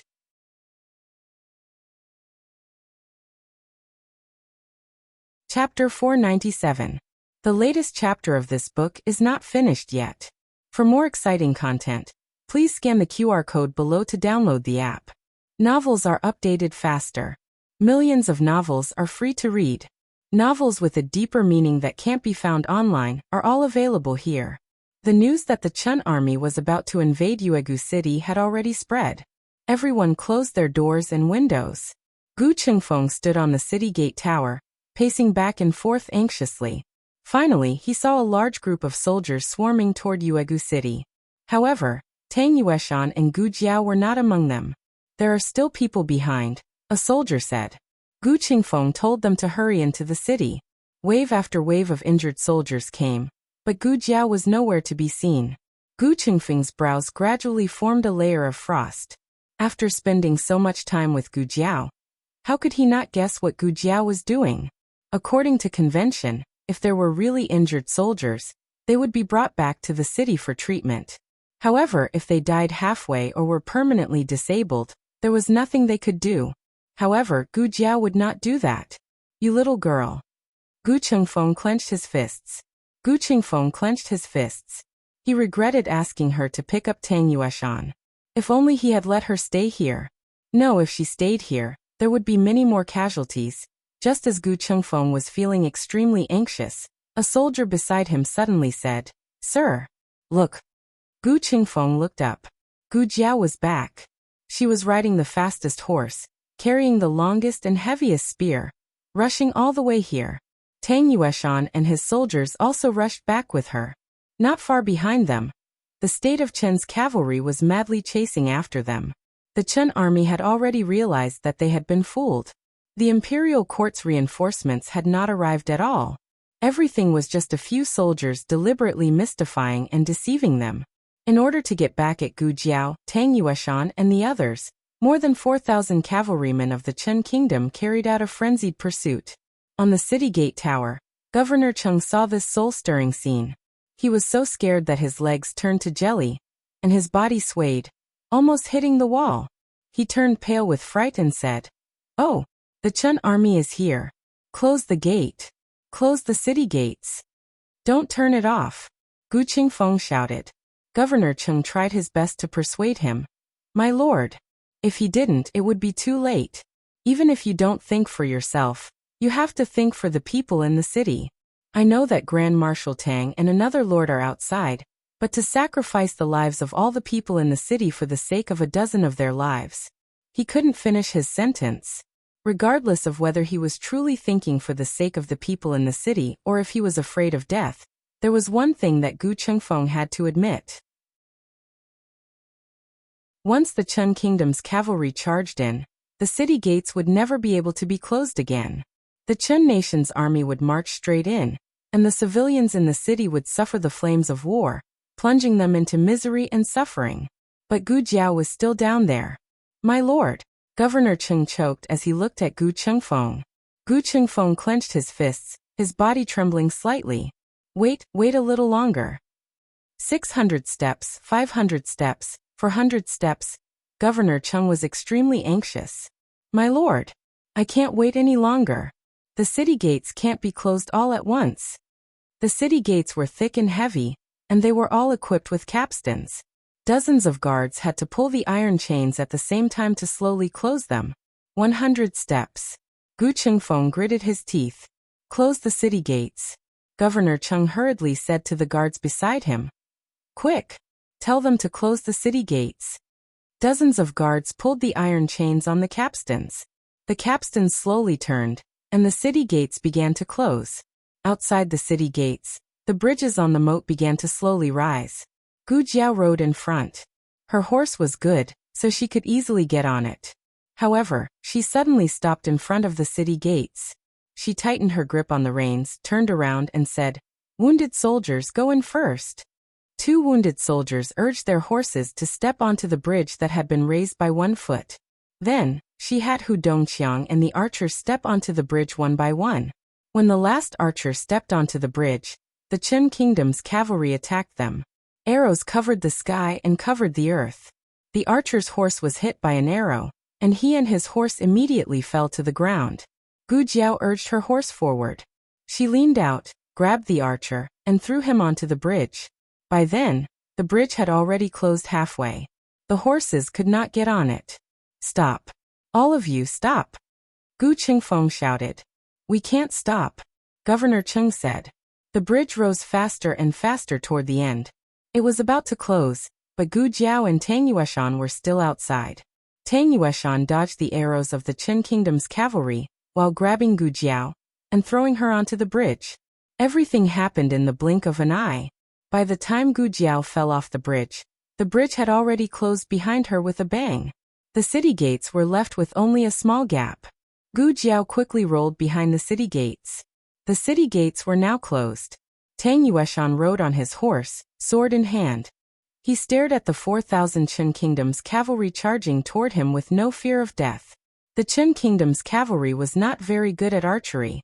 However, if tens of thousands of arrows were fired at the same time, a few would hit Tang Yueshan. Fire! Countless arrows flew toward Tang Yueshan. Tang Yueshan did not have a shield.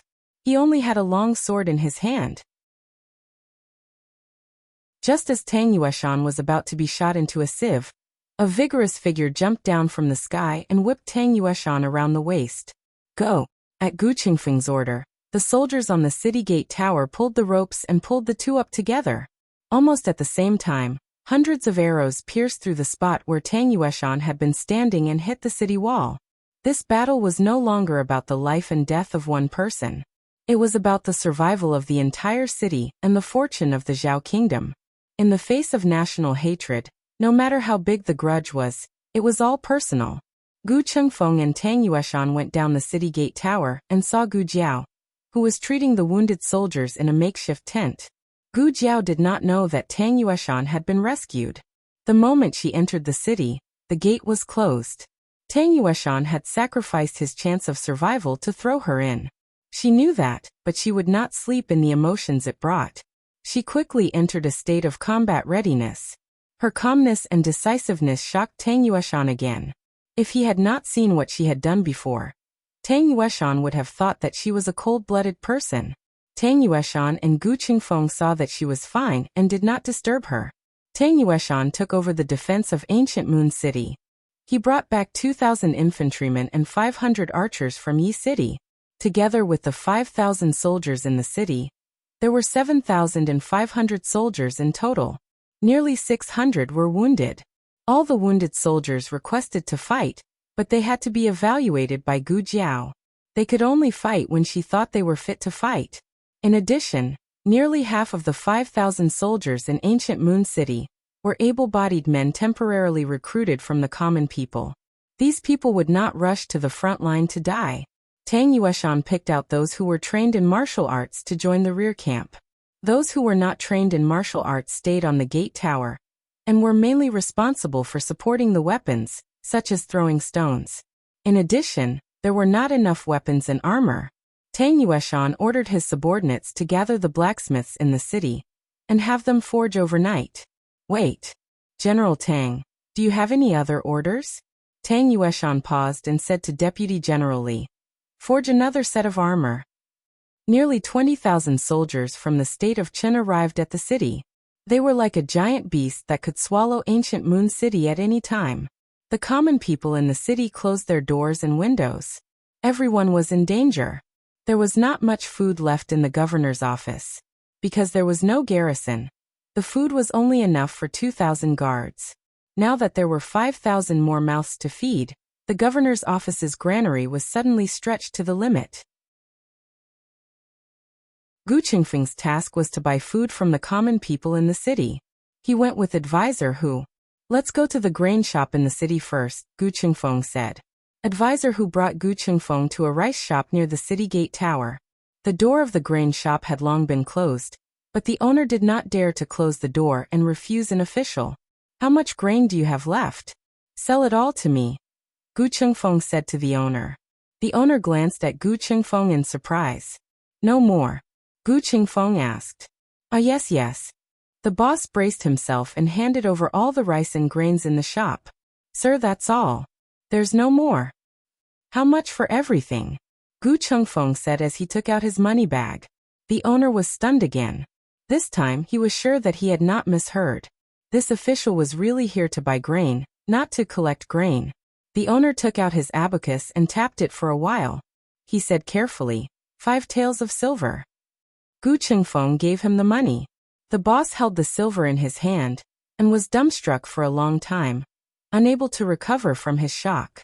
After Gu Qingfeng finished buying the grain and went out, he found that there were many more heads on the street. Every household opened a crack in their door. The people looked at Gu Qingfeng curiously and fearfully. A little boy about the same age as little Jing Kong ran out. Even a newborn calf was not afraid of a tiger. He was not afraid of an official. He came to Gu Qingfeng and raised his little head. He asked in a childish voice, "Will we die? Are you going to run away?" His mother rushed out, hurriedly pulled him into her embrace, and covered his little mouth. "Sir, please forgive us. Sir, please forgive us." The woman knelt down and kowtowed to Gu Qingfeng. "We won't." A cold and clear voice rang out not far away, neither too fast nor too slow. It was Gu Jiao who brought Hu Dongqiang to the medicine shop in the city to get some herbs. She stood in front of the child and the woman. She pointed at Tang Yueshan, who was at the entrance of the tent. "Do you see that person? He is the Grand Marshal of all the troops in the world. All the soldiers in the Zhao Kingdom listen to his orders." The child looked at the tall and sturdy Tang Yueshan. "Wow." Gu Jiao pointed at Gu Qingfeng. "And him. He is the second young master of the Gu army. The Gu army is the most powerful army in the Zhao Kingdom. They are on their way and will be here soon." The child looked at the handsome Gu Qingfeng again. Wow. Gu Qingfeng was overwhelmed by the child's innocent and admiring gaze. For the first time, he felt the burden on his shoulders. He took a deep breath and spoke as if he was speaking to the child, but also as if he was speaking to all the people on the street. "That's right. My eldest brother will be here soon.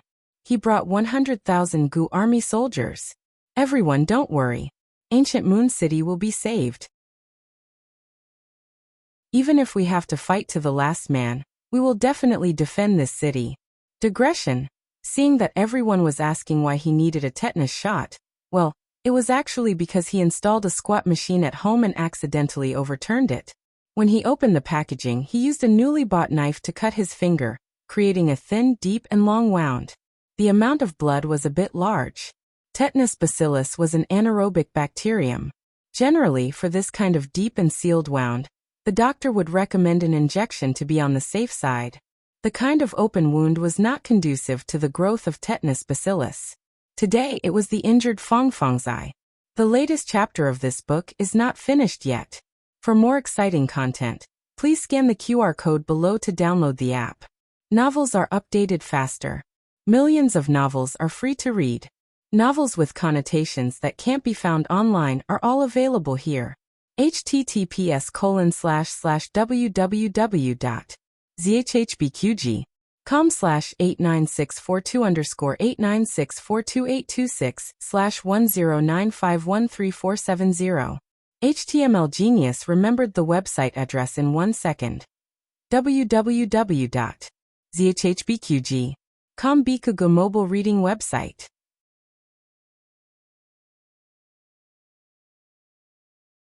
Chapter 498. The latest chapter of this book is not finished yet. For more exciting content, please scan the QR code below to download the app. Novels are updated faster and more fully. Millions of novels are free to read. Novels with connotations that can't be found online are all available here. The news of Ancient Moon City going to war was not a matter of a day or two. The people who could run had already run. Those who couldn't run had stocked up on rice and grain at home. The grain stores had long been emptied. Gu Qingfeng was lucky in the beginning. The first grain store he ran into happened to have stored grain. The rest of the stores were barely enough to feed themselves. Gu Qingfeng walked dejectedly on the empty street. As the son of the first wife of the Marquis, when had he ever worried about basic necessities? His delicacies cost more than 5 taels of silver for a meal, but this was the rations of hundreds of soldiers for a day. Advisor Hu, is there really no other place to buy rice? Gu Qingfeng asked dejectedly. Advisor Hu took in Gu Qingfeng's expression. He sighed deeply.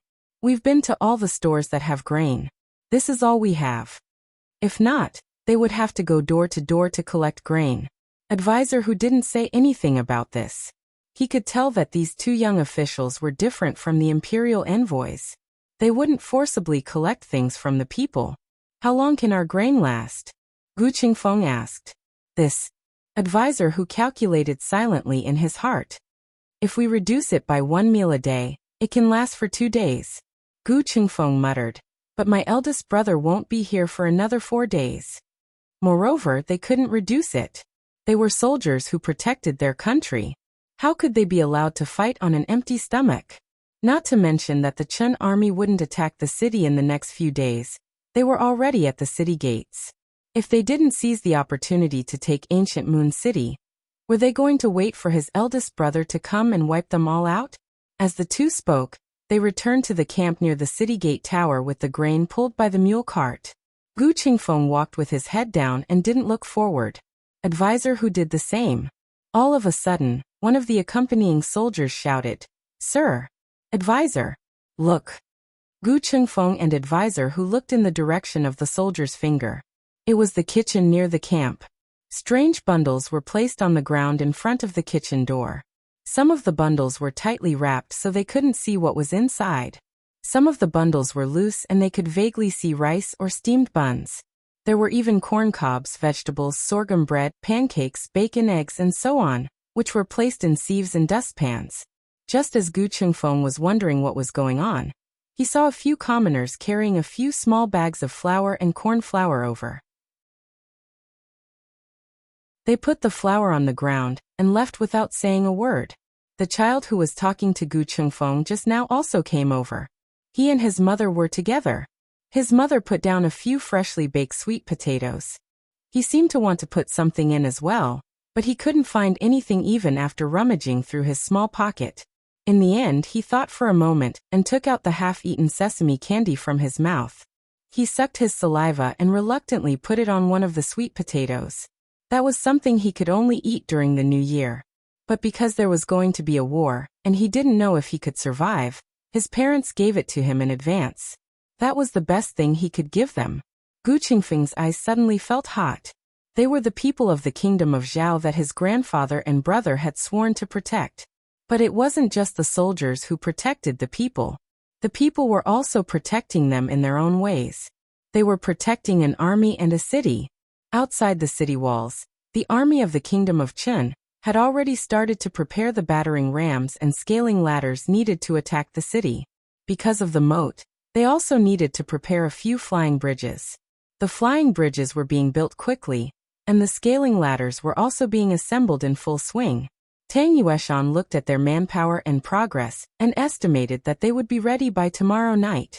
If there were weapons for attacking, there would naturally be weapons for defending. Not only were the blacksmiths in the city recruited to forge armor and weapons, but Tang Yueshan also recruited carpenters to lead the soldiers to build battering rams, stones, and rolling logs. The battering rams were weapons used to deal with scaling ladders. A battering ram was attached to the frame of the battering ram, which could destroy or knock down the scaling ladders when they approached. In addition, there were also kerosene and arrows. The carpenters in the city didn't need to make the arrows. The archers of the Tang family could make them themselves. It was one of their basic skills. The archers of other countries didn't need to know how to make arrows themselves. That was why the archers of the Tang family were famous in the 6 countries. Tang Yueshan began to quietly wait for dawn after he finished deploying the troops. It was a sleepless night for both the army of the kingdom of Qin and the soldiers of the kingdom of Zhao. By the time the first ray of light appeared on the horizon, the preparations that needed to be made were more or less complete. They only had 7,000 soldiers and less than 5,000 regular soldiers. The 20,000 soldiers of the kingdom of Qin were all regular soldiers. The disparity in strength between the two sides was too great. This was going to be a battle to the death. But as Gu Qingfeng said, they had to defend the city even if they had to fight to the last man. The price might be the lives of these 7,000 soldiers, including Tang Yueshan's own. Grand Marshal Tang. Dazzling sunlight seeped in through the gaps in the curtains. 2 of Tang Yueshan's newly appointed lieutenants entered the tent. Both of them had come to report on their orders. "Is everything done?" Tang Yueshan asked. Lieutenant Sun cupped his hands and said, "Sir, the battering rams, boulders, and rolling logs are all done. They've been moved to the tower." "Good." Tang Yueshan nodded and looked at Lieutenant Li. Lieutenant Li cupped his hands and said, "The weapons and armor are also completed." "Let the soldiers rest," Tang Yueshan said. He paused and said, "Let's have a good meal and get ready for the battle tonight." Lieutenant Li and Lieutenant Li looked at each other with complicated expressions. They cupped their hands and said in unison, "Yes, sir." Lieutenant Sun left first. Lieutenant Li presented a new set of armor to Tang Yueshan. "This is the armor you asked for." Tang Yueshan's eyes fell on the new set of armor. He raised his hand and touched it gently. Good. Gu Jiao was busy the entire night in the tent where the injured soldiers were treated. When the doctors in the city heard that there was a shortage of manpower here, they all spontaneously came over. Like Gu Jiao, their feet did not touch the ground, and they did not sleep the entire night. By the time they finished treating the last batch of wounded soldiers, they were all exhausted. They did not even bother to go home to rest. They all fell asleep on the table. Gu Jiao sat on the ground with her red-tasseled spear in her arms. She leaned against the pillar supporting the tent, and soon fell asleep as well. She was awakened by the heat. When she opened her eyes, she saw a thick robe on her. It was Gu Qingfeng's. She removed the robe and stretched her legs. She sat up straight and rubbed her sore neck and lower back. When she rubbed the back of her waist, her fingertips inadvertently touched something cold. She blinked strangely and turned her head to look, only to see that there was a set of armor beside her. She muttered, "Whose armor is this?" Hu Dongqiang walked into the tent with a bowl of boiled medicine. When he saw Gu Jiao, his eyes lit up. "Milord, you're awake. Just in time. I've prepared the medicine you asked me to prepare. Should I wake the patient up and feed him?" "Yes, feed him," Gu Jiao said. "Okay." Hu Dongqiang went to wake up the soldier who needed the medicine. "Whose armor is this?" Gu Jiao asked him. "Yours, right?" Hu Dongqiang said. "Mine." Gu Jiao blinked. Hu Dongqiang guessed. Last night, the blacksmiths in the city repaired and forged armor for the soldiers. They might have made one for you, milord. Gu Jiao nodded and stood up to try it on. It fit her well. She put on the helmet and went to the water tank to look at it. It looks good. Gu Jiao shook her head. Ancient Moon City's terrain was steep and steep. It was surrounded by mountains on three sides. In a situation where one didn't have to worry about strength, attacking the city from the front was the easiest. The Chun army of 20,000 naturally didn't fear the few thousand soldiers in Ancient Moon City. It was a one-sided battle. The highest-ranking general leading the army was Rong Yao's youngest son, Rong Fu. Governor Cheng heard that Rong Yao was personally leading the army, but in reality, Rong Yao only sent the army out of Yi City. The real commander was his youngest son, Rong Fu. In the dream, Rong Yao rushed over to massacre the city after Rong Fu was shot to death. The one who shot Rong Fu wasn't an archer from the Tang family. It was just an ordinary guard. That guard was never accurate. When he shot Rong Fu, he was stunned. Rong Fu was even more stunned. Rong Fu was as famous as Gu Changqing.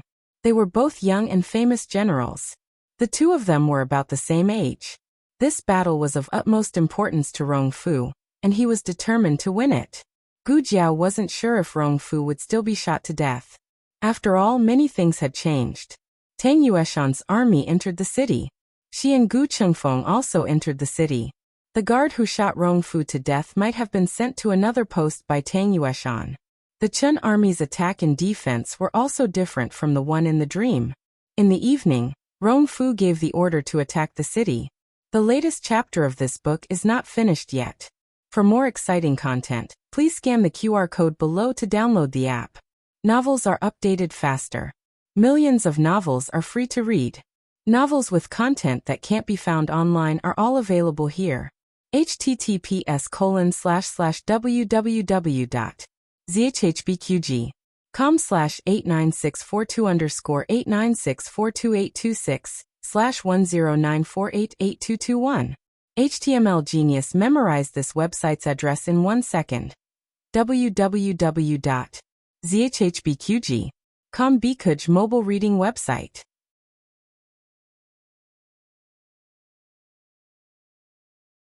Chapter 499. The latest chapter of this book is not finished yet. For more exciting content, please scan the QR code below to download the app. Novels are updated faster.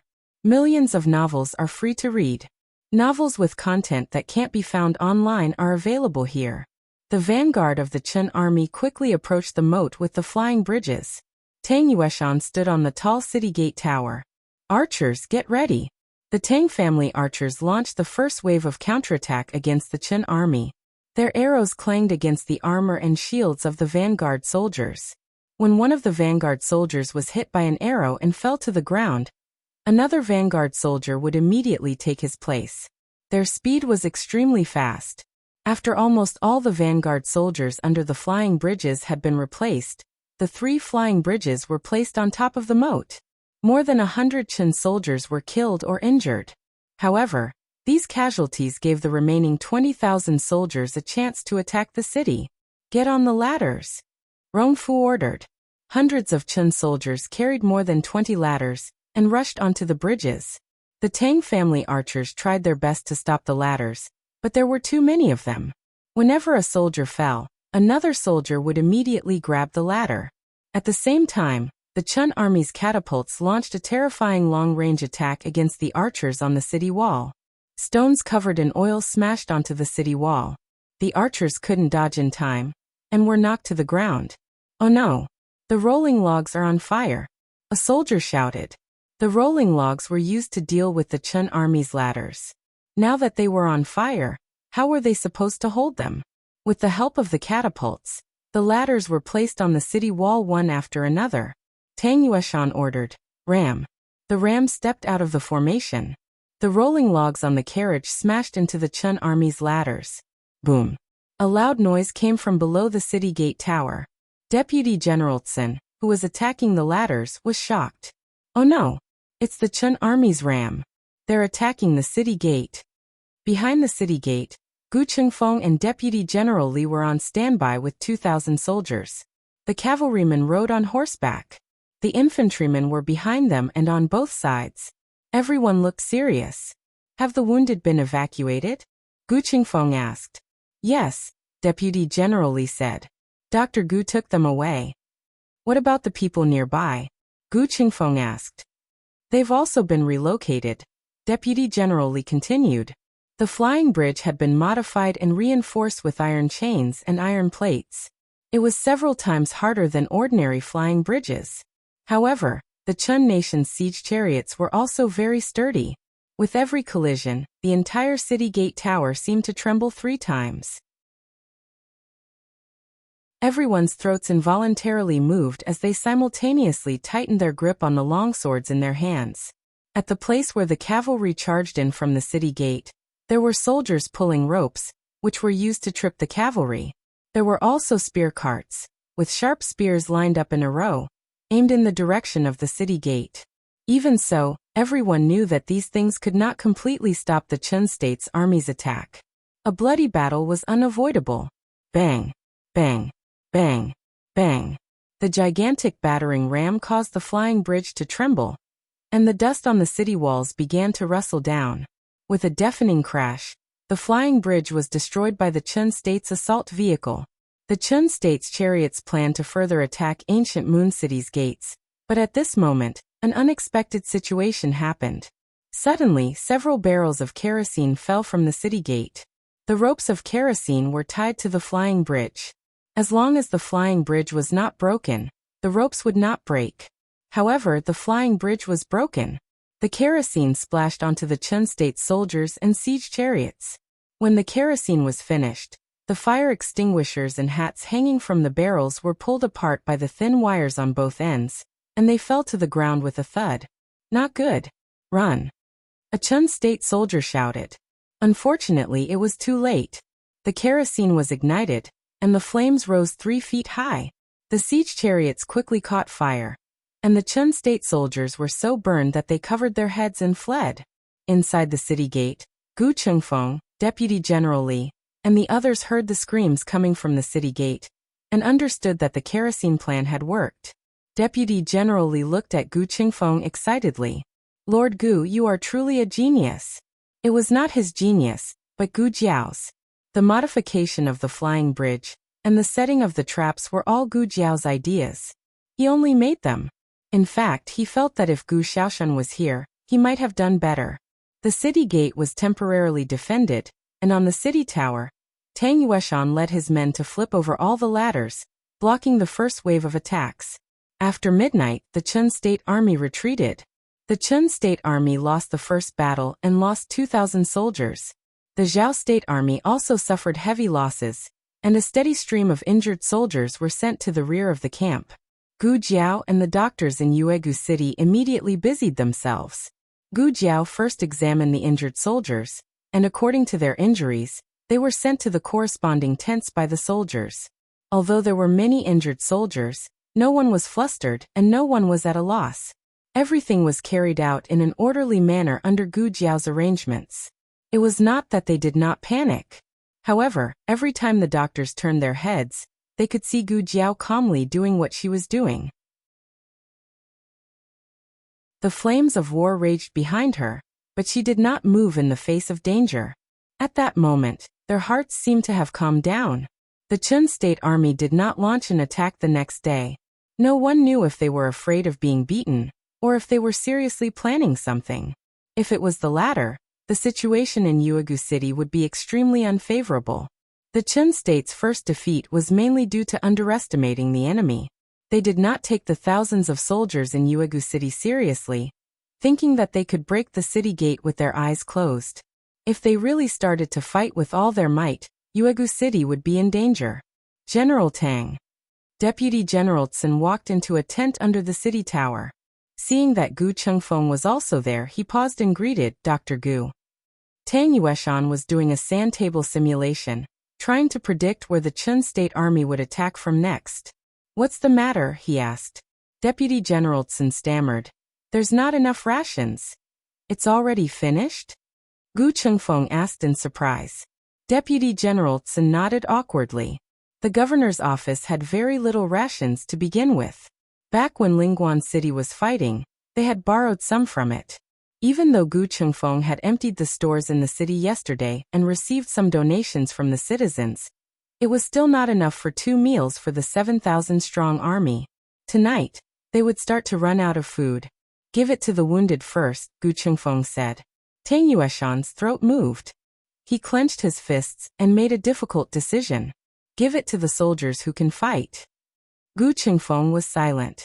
His conscience told him that he should help the weak, but his reason reminded him that the weak could not fight. Only by feeding the healthy soldiers could they kill more enemies and defend the city. The lives of the wounded were also lives. But more important than their lives was the mission of protecting the country. Deputy General Tsun's throat felt sore. What he did not say was that even if they gave it to the soldiers who could fight, it would not be enough. Deputy General Tsun left the tent. Gu Chengfeng was immersed in an inexplicable sense of regret. Tang Yueshan frowned. "What are you thinking about?" Gu Chengfeng said sullenly.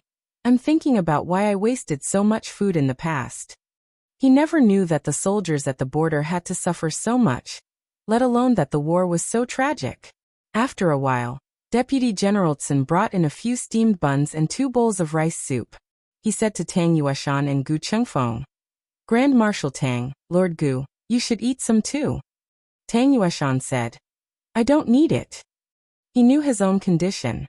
He could handle it. Gu Chengfeng said, "I don't want it either.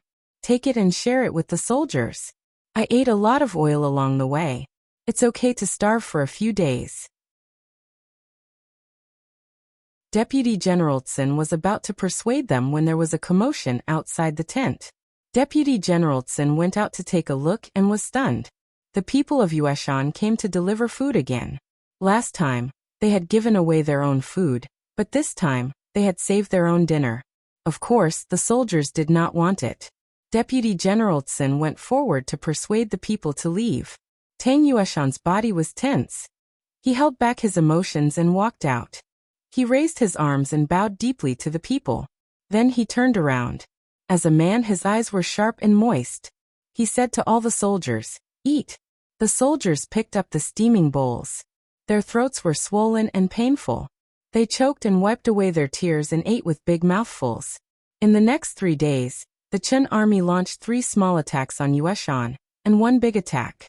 Although the Chun soldiers suffered heavy casualties, the soldiers of Yueshan also suffered heavy losses. By the time of the last attack, Yueshan had less than 2,000 soldiers left. The Chun army's scaling ladders were firmly placed on the city wall. Countless Chun soldiers rushed up the city wall. The city gate below the city tower was also breached by the siege vehicles. This time, they did not use men to deal with the oil. Instead, they used strong bulls. The moment the city gate was breached, Countless Chun cavalry poured into the city like a tide. Gu Qingfeng's eyes were bloodshot. On the city wall, Tang Yueshan's right arm was stabbed. He did not hesitate, as if he had forgotten the pain. He continued to kill in the sea of blood. On the city tower in the middle of the city wall, Rong Kan, the deputy general of Chun, injured 2 Zhao soldiers with 1 slash. He flew up to the roof, held a long sword with both hands, and cut the Zhao flag in half. He threw the Zhao flag into the sea of fire. The Chun soldiers' morale soared, and they shouted proudly. Rong Kan picked up the Chun flag and stuck it on the city tower of Yueshan. Yueshan City is our. Before he could finish speaking, a red tasseled spear sped over with a sharp sound as it pierced through the air. Killing was happening all around them, so much so that the red tasseled spear's movements were covered. By the time Rong Kan felt a chill run down his spine, there was no way he could stop it. The red tasseled spear pierced through Rong Kan's shoulder and knocked him onto the flagpole of the Chun flag. The flagpole could not withstand such a violent blow. It broke on the spot. Rong Kan also rolled down from the roof of the city gate tower with a clatter. "General!" A Chun soldier screamed. He rushed toward Rong Kan, but before he could get close, a white hand grabbed his collar and threw him out. Gu Jiao pulled out the red tasseled spear on Rong Kan's shoulder and kicked him off the city wall. Gu Jiao tapped her toes and stepped on the inner wall of the city wall. She used the force to jump up the city tower. She held the red tasseled spear with one hand and raised the Zhao flag with the other. She firmly stuck it on the city tower. The fighting lasted for an entire night. On the city walls of Yueshan City, flames filled the sky. Under the vast sky, the city was burning. In a tent 100 miles away, a scout quickly came down from the mountain and reported to the man in the tent. "General Gu, the city ahead seems to be on fire." "On fire?" Gu Chongqing looked at the hourglass beside his feet. "At this time? Which city?" "Yueshan City," the scout said. Gu Chongqing had already memorized the map of the frontier fortress along the way. Of course, he understood the strategic importance of Yueshan City. If the Chun army and the remnants of the previous dynasty wanted to continue invading the territory of the Zhao kingdom, their next target would be Yueshan City. Gu Chongqing stood up. "Take me there." The scout brought Gu Chongqing to the highest point of the mountain. Looking down from above, he could only see a burning line of fire. This was because it was too far away. However, if it was calculated in reality, the entire city wall was on fire. "It's the flames of war." Gu Chongqing frowned. The flames flickered in his eyes. His body suddenly emitted a powerful aura. "Wake up the soldiers. Prepare to depart." It was about 100 miles from here to Yueshan City. It was not a straight distance, but a roundabout official road and winding mountain roads. Generally speaking, a regular army could travel 30 to 50 miles a day. A rapid army could travel 60 to 90 miles a day. A forced army could travel up to 150 miles. On the way here, the Gu army had been marching rapidly in order to preserve their fighting strength. A forced army would consume too much of their fighting strength. They could not do this unless they had no other choice. However, they had reached the point where they had no other choice. When Gu Chongqing walked down the foot of the mountain, all the tents and supplies had been packed up. The soldiers were all ready to go. There were no signs that they had just been woken up. This was the most well-trained and powerful army in the Zhao kingdom. Everyone was ready for battle almost instantly. Gu Chongqing mounted his horse. His cloak fluttered in the cold wind. He held the reins tightly and looked in the direction of Yueshan City. He shouted, "All soldiers listen to my order. Full speed ahead." The latest chapter of this book is not finished yet. For more exciting content, please scan the QR code below to download the app. Novels are updated faster. Millions of novels are free to read. Novels with content that cannot be found online are all available here.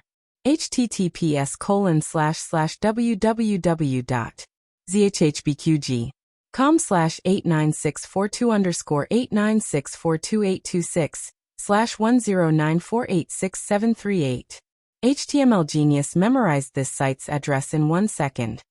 www.zhhbqg.com Bikugo mobile reading website.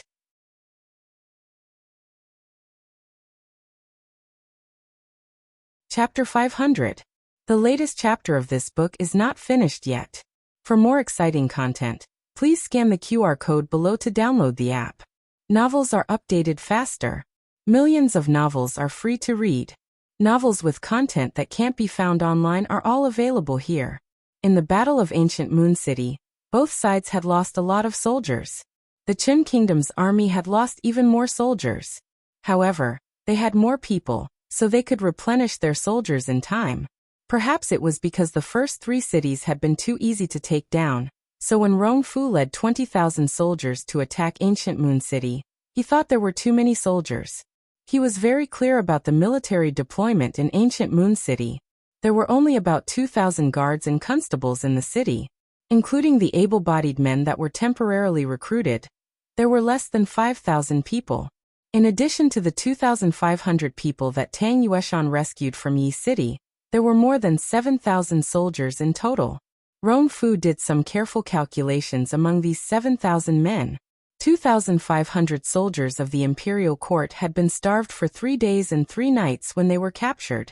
Their stamina was severely depleted, and they had also been forced to march for several dozen li. Their battle prowess had plummeted. In addition, the 2,000 or so able-bodied men that had been recruited at the last minute did not have the martial arts or quality of soldiers. They were basically sending themselves to death on the battlefield. It was no exaggeration to say that compared to the strong and healthy Qin Kingdom army, these thousands of people were simply old, weak, sick, and disabled. However, this group of wounded and disabled soldiers had blocked the attacks of the Qin Kingdom's 20,000 soldiers for 3 days and 4 nights. Where did these guys get their strength? It was not that they were not afraid of death, but that they had a strong and unshakable belief in their hearts. It was as if even if they turned into corpses, they would block the city gate and the city wall to stop the invading Qin Kingdom army. As the commander of this battle, Rong Fu had been watching the siege from the war horse below the city gate tower. The city gate had been broken long ago. Their army had marched straight in. The Zhao Kingdom army would not be able to hold on for long. On the other hand, the city gate tower was a bit tricky. He had always known that Tang Yueshan had some ability, but he did not expect him to be so capable. Among the 3 famous generals of the Zhao Kingdom, the one who was the best at war was the old Marquis of Ding, Ngu Chao.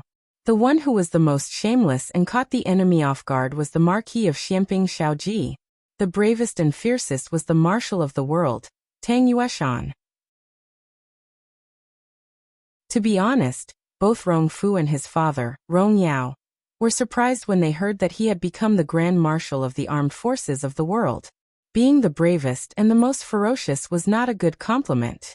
To put it bluntly, this person was brave but not astute, which was a taboo to use troops.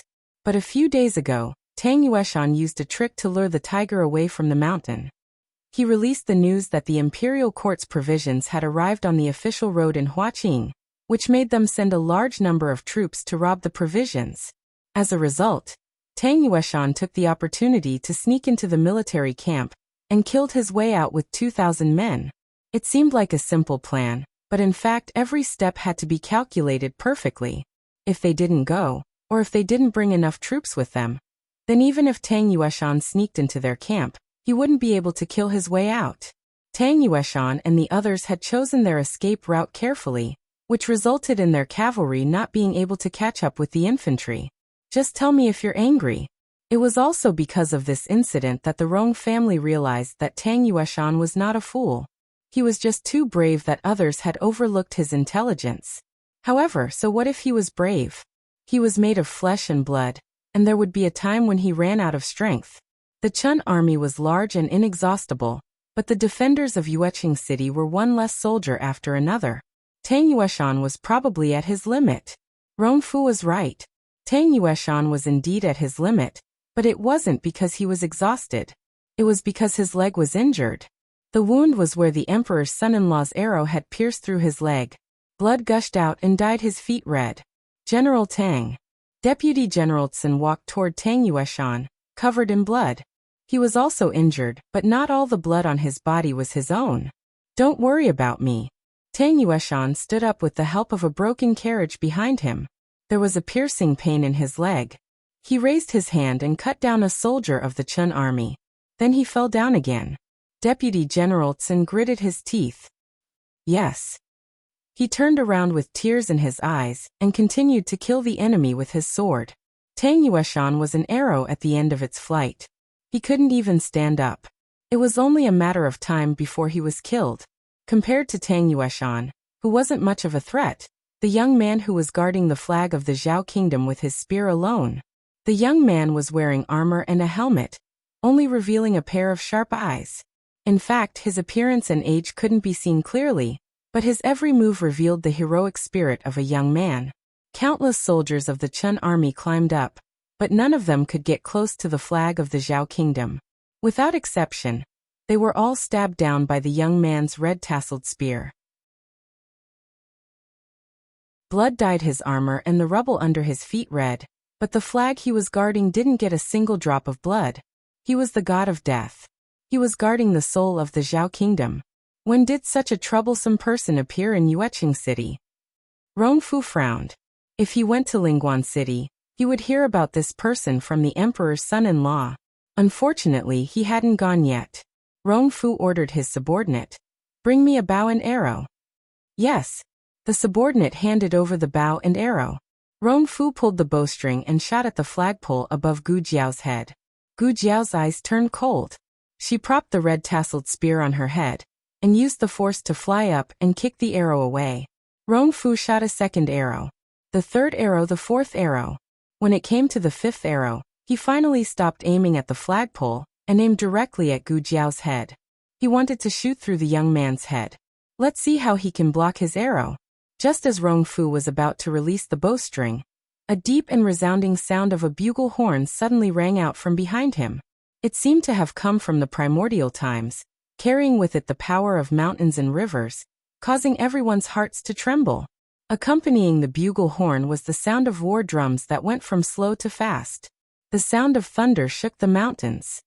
Roar, roar, roar. Their unified cries reverberated through the heavens and earth in a domineering manner. The ground began to shake, and dust began to fly. Rongfu looked at the shaking soil under the horse's hooves and suddenly realized something. The Qin Kingdom's army's scout rushed over from the rear in a panic. Reporting, the Gu army is here.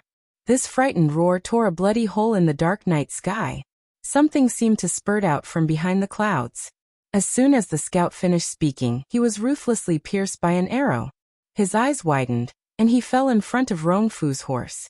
Rongfu looked at the scout who was suddenly shot, and a sense of panic welled up in his heart. It was impossible. How could he be shot from so far away? No, it should be said that the Gu army was so far away. How could they arrive so quickly? If he was not sure that the Gu army would not arrive so quickly, how could he dare to lead an army of 20,000 to attack the city? His older brothers had all achieved military merits, but he had not. He was here. He was here for the military merits. If he took Yuegu City and killed Gu Chao and Tang Yueshan, he would be conferred the title of Marquis and King like his older brother. His luck would not be so bad. This must be Tang Yueshan's evil plan. There were not even a few hundred defenders left in the Zhao kingdom. Victory was right in front of them. It would be their biggest mistake to retreat now. Rongfu pulled out the sword at his waist and solemnly shouted, "The news is wrong. It's not the Gu army. It's a few captives of the Zhao kingdom who deliberately mystified in the forest. Everyone continue to attack the city. Who can take the heads of Tang Yueshan and Gu Chao? Reward them with 1,000 taels of gold. And that boy." As he spoke, he pointed to the boy who had killed many Qin Kingdom soldiers and was guarding the banner. He said, "Who can cut off his head? Whoever can be the general of the Rong family." The Qin Kingdom's army, which had been a little low in morale, was suddenly full of fighting spirit. 1,000 taels of gold. They wanted every one of the Rong family's generals. However, this fighting spirit did not last long. The subordinate next to Rongfu suddenly pointed to the back and said with horror in his eyes, "General, look. What are you looking at?" "It's just..." As Rongfu spoke, he turned his head back impatiently. The words he was about to say were stuck in his throat. The darkness in the night sky had disappeared, but it was not dawn yet. The sky was dark gray. Under this boundless sky, Tens of thousands of cavalrymen galloped over, each of them wearing ice-cold silver armor. Even their war horses were covered in silver armor.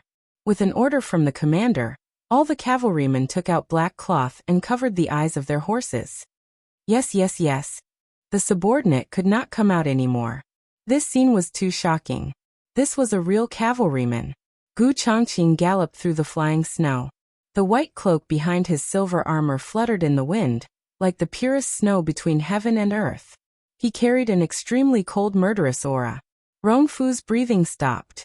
Wherever the Gu army went, the Qin Kingdom's soldiers were defeated.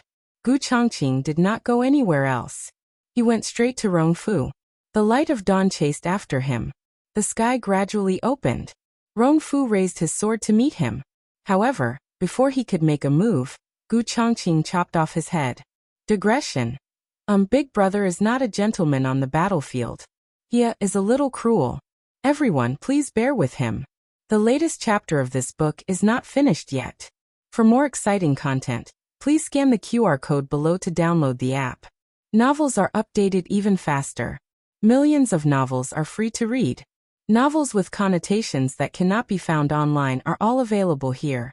https://www.zhbqg.com/89642_8964286/109464377. HTML Genius memorized this website's address in 1 second. www.zhbqg.com Biku Pavilion's mobile reading website.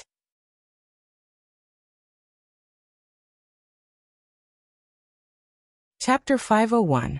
The latest chapter of this book is not finished yet. For more exciting content, please scan the QR code below to download the app. Novels are updated at a faster rate. Millions of novels can be read for free. Novels with connotations that cannot be found online can be found here. Many people's fates changed, such as the people in the city.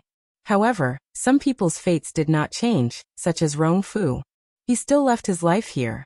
If there was anything different from the dream, it would probably be that he died without a complete corpse. Rongfu's head fell, and the morale of the Qin Kingdom army plummeted. The swords in their hands lost their aim.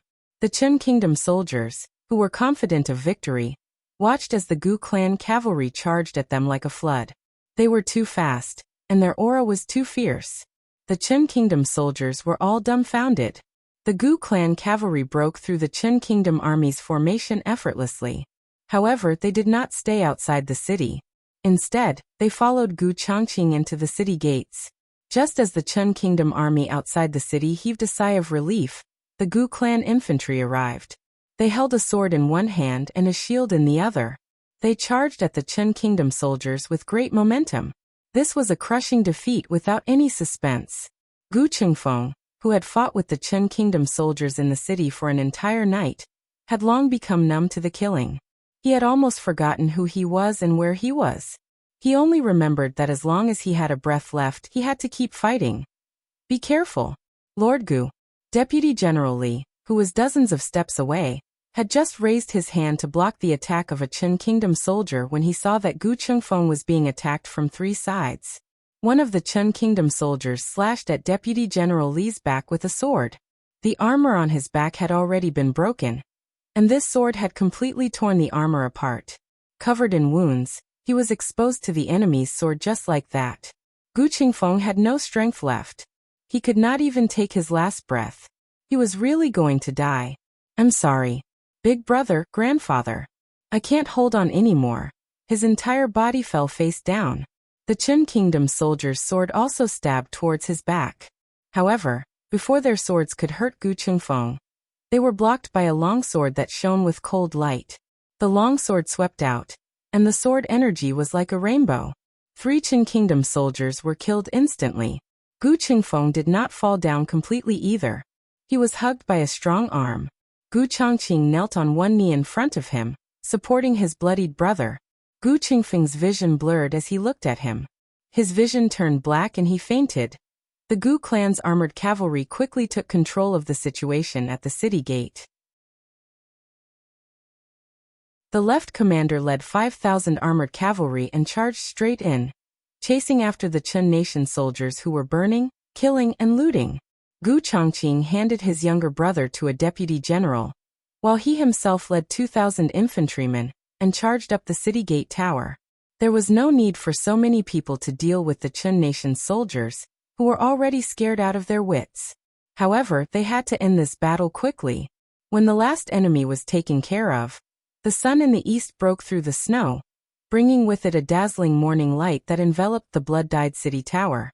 The cold wind whistled past, cutting everyone's faces like knives. After killing for an entire night, the defenders gripped their weapons tightly.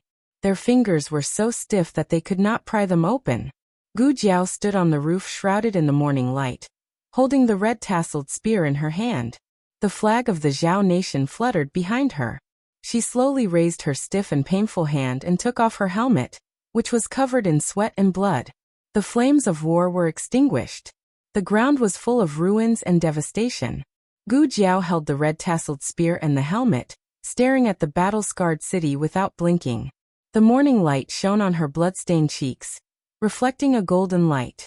The wounded defenders were either supported by the Gu clan soldiers, or carried on their backs, leaving the battlefield where they had fought with their lives until the last moment.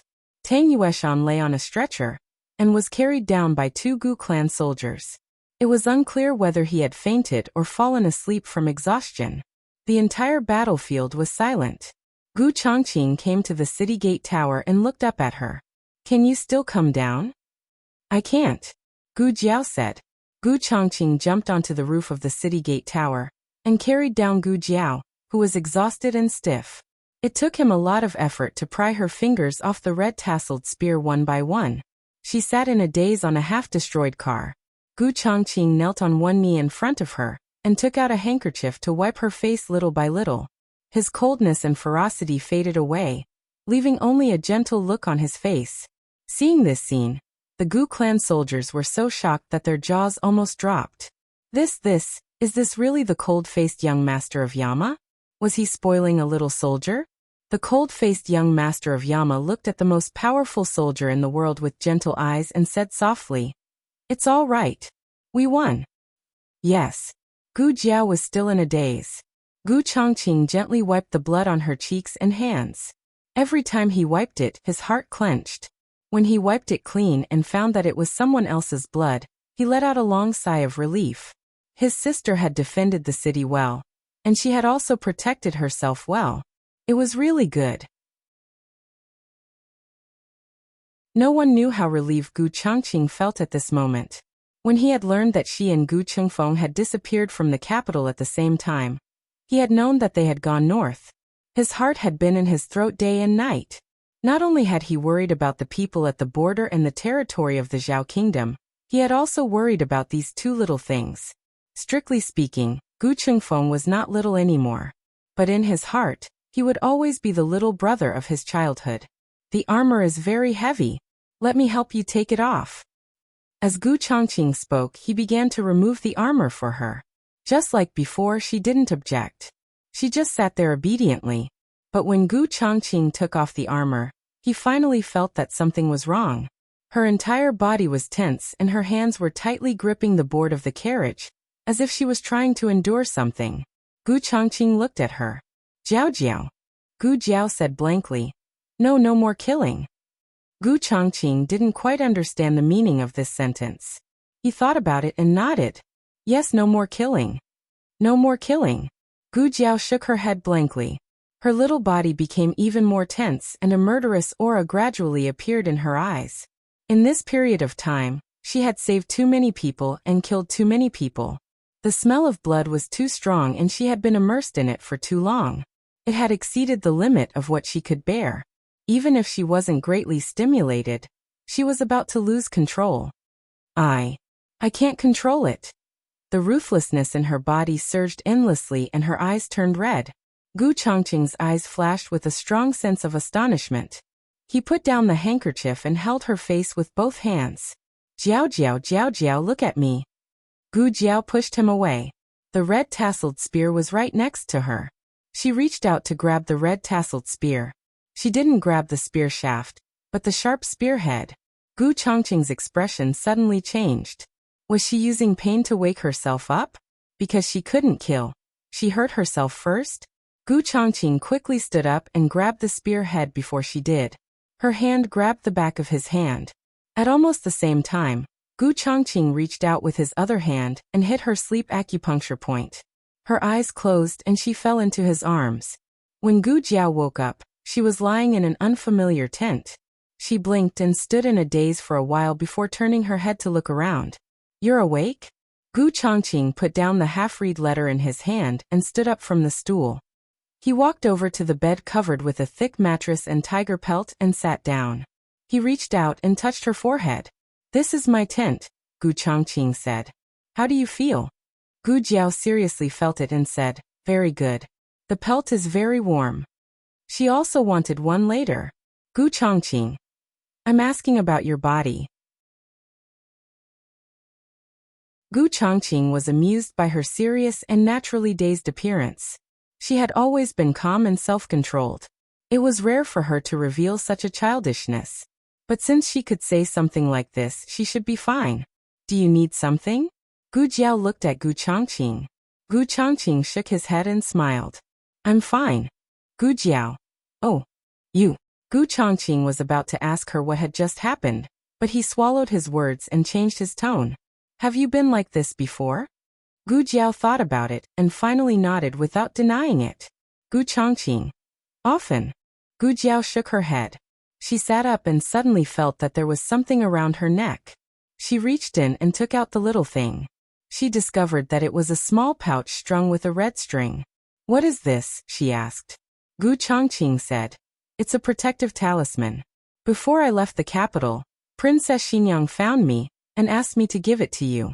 She said she personally went to the temple to ask for it and told me to put it on for you. After you put it on, your breathing became much more stable." The murderous aura was also gone. Gu Jiao sniffed the protective talisman. There were herbs inside, but it seemed to have been contaminated, so she couldn't smell its original scent. But she felt very comfortable smelling it. She liked it. Gu Chongqing looked deeply at his sister. He seemed to understand why Princess Xinyang told him to put it on for her. It was probably to help calm Gu Jiao's mind. It seemed that Princess Xinyang also knew about her situation and cared about her. Gu Chongqing asked doubtfully, "You know Princess Xinyang?" Gu Jiao held the small protective talisman with both hands and nodded. "My mother-in-law." Digression. Good big brother and mother-in-law both dote on her. Gu Qingfeng, who was lying in the wounded barracks, said, "Big brother, do you still remember Xiao Feng from Daming Lake?" The latest chapter of this book is not finished yet. For more exciting content, please scan the QR code below to download the app. Novels are updated even faster. Millions of novels are free to read. Novels with connotations that can't be found online are all available here. https://www.zhhbqg.com/89642_8964286/1094635556.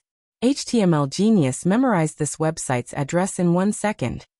www.zhhbqg.com Bikuga mobile reading website.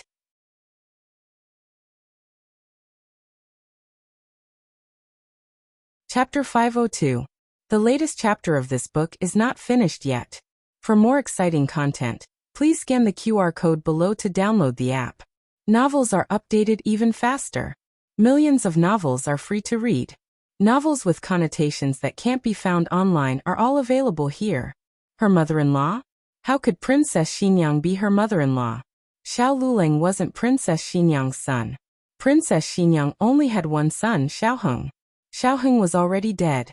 Wait a minute. Could it be that Princess Xinyang took Xiao Luleng as her adopted son? Rather than believing that Xiao Luleng was the dead Xiaoheng, Gu Chongqing's first thought was to take him in as her adopted son. Gu Chongqing couldn't be blamed for thinking this way. There was a rumor in the capital that Xiao Luleng and Xiaoheng looked very similar. Because of this, Marquis Xianping also cared a lot about Xiao Luleng. Could it be that Princess Xinyang saw her son's shadow in Xiao Luleng and decided to take him in as her adopted son to comfort her missing her son? Anyone who knew Princess Xinyang well enough would know that she wouldn't easily take an unrelated person as a substitute for her dead son. However, Gu Chongqing and Princess Xinyang weren't even acquaintances. The only time they spoke was when Princess Xinyang waited at the city gates for Gu Chongqing to give her the protective talisman. And it's good to have a princess mother-in-law. It's good to have a husband. Husband. That's right, his sister had a husband. Gu Chongqing's handsome face suddenly darkened. Your hand. Gu Jiao discovered that Gu Chongqing's left hand was wrapped in gauze. Gu Chongqing came back to his senses and looked at his hand. He said nonchalantly, "It's fine." Gu Jiao couldn't remember what she had done, but in her dream, Gu Chongqing's hand wasn't injured. At least, it wasn't to the point where it needed to be bandaged. So Gu Jiao guessed that his injury might have something to do with her. She really couldn't control herself. "What are you thinking about?" Gu Chongqing looked at her and said with a bit of affection. "It has nothing to do with you. Don't think too much." Gu Jiao paused and said, "If I do this again, you should knock me out earlier. You will be in pain." Gu Chongqing stretched out his other hand and rubbed her head. He pointed at the talisman in her hand and said, "Don't you already have this?" Gu Jiao thought for a moment and said, "That's true." Gu Chongqing looked at her deeply, wondering what she had experienced in the past to end up in such a state. In Jianghu, there was a saying called Qigong deviation. This was a rather exaggerated saying. In fact, it was a physical or mental problem caused by excessive practice of martial arts. Most of them were men of sacrifice. He felt that Gu Jiao was not like that. She seemed to have suddenly lost control, and then returned to normal. But it didn't matter. He would find a way to cure her. If 1 month wasn't enough, then a year. If 1 year wasn't enough, then 10 years. If there was no doctor in Zhao, then go to Chen. If there was no doctor in Chen, then go to Shang. "Don't worry," he said softly. Gu Jiao blinked and looked at him. "What are you worried about?" Gu Chongqing said calmly. "I said my hand, don't worry." Gu Jiao said, "Oh." She put the talisman back into her clothes. Thinking of something, she looked around. "What are you looking for?" Gu Chongqing asked. "The small basket," Gu Jiao said. Her small medicine box was inside. "It's in the hands of a soldier called Hu Dongqiang. I said I was your older brother and asked him to give me your things, but he wouldn't." As Gu Chongqing spoke, he sighed helplessly. "I told him that I was the young master of the Gu family army, and that I was personally appointed by His Majesty as a general and commander. He didn't listen to me, so I killed him." Gu Jiao said, "He only listens to me." Gu Chongqing laughed in spite of himself. "Yes, he only listens to you." This girl was quite good at picking people. Gu Jiao's clothes had already been changed by the servant girls sent by the governor's office. She put them on and went to sleep, so there was no need for her to see other men. Gu Chongqing called Hu Dongqiang in. When Hu Dongqiang saw Gu Jiao, he was extremely excited. "Dr. Gu." Gu Chongqing had already gone to the side to read the letter. To be honest, he was quite far from the bed. However, his presence was too strong. Hu Dongqiang almost threw himself at Gu Jiao, but he felt a chill on his back and retreated. He stood 3 steps away from the bed and cleared his throat. "Dr. Gu, are you all right?" Gu Jiao said, "I'm fine. What about you?" Hu Dongqiang held the small basket with one hand and patted his chest with the other. "I'm fine too. It was all thanks to the timely arrival of the Gu army that the Chen army didn't manage to reach the casualty barracks. Dr. Gu, this is what you gave me. I've been holding it the entire time and haven't let a second person get close." When he said this, he secretly glanced at Gu Chongqing from the corner of his eye. Gu Chongqing silently read the letter, as if he didn't care or hear their conversation at all. However, Hu Dongqiang still lowered his voice and whispered, "Dr. Gu, is the commander really your older brother?" Gu Chongqing's ears suddenly perked up. Gu Jiao nodded. "Yes, he is." Seeing as he was protecting her small welfare, she would let him be her older brother for a day. The corners of Gu Chongqing's lips unconsciously hooked up, and his back straightened even more. Gu Jiao and Hu Dongqiang chatted for a while, mainly asking about the situation at the casualty barracks. From Hu Dongqiang, Gu Jiao learned that Gu Chongqing had brought a medical team of over 100 people. There were medical officials from the imperial court and doctors from the common people. Dr. Song and Dr. Liu from the Miracle Hands Hall also came. The doctors from the common people were all assigned and managed by Dr. Song. Dr. Song does things just like you, especially well. Hu Dongqiang couldn't hide his pride as he spoke. These words seemed to be praising Dr. Song, but they were actually praising Gu Jiao. He was now Dr. Gu's subordinate. Dr. Gu was amazing, so he was proud. It was just that he hadn't studied much, so other than saying good, he couldn't find any other words to praise Dr. Song, or to be exact, all the doctors in the Miracle Hands Hall had inherited Gu Jiao's style of doing things. They handled things in an orderly manner.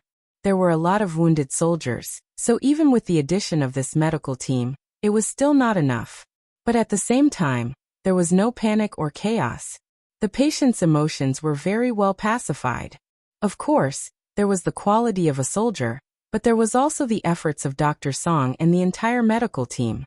After Hu Dongqiang left, Gu Jiao looked at Gu Changqing with appreciation. How did you think of forming such a large medical team? It wasn't my idea, Gu Changqing said. The battlefield was a very dangerous place. The imperial court's medical officials were duty-bound, but the common people's doctors were the common people. Gu Changqing wouldn't easily recruit them. However, the second boss found Gu Changqing and said that their medical hall was willing to send a few doctors to go north with him.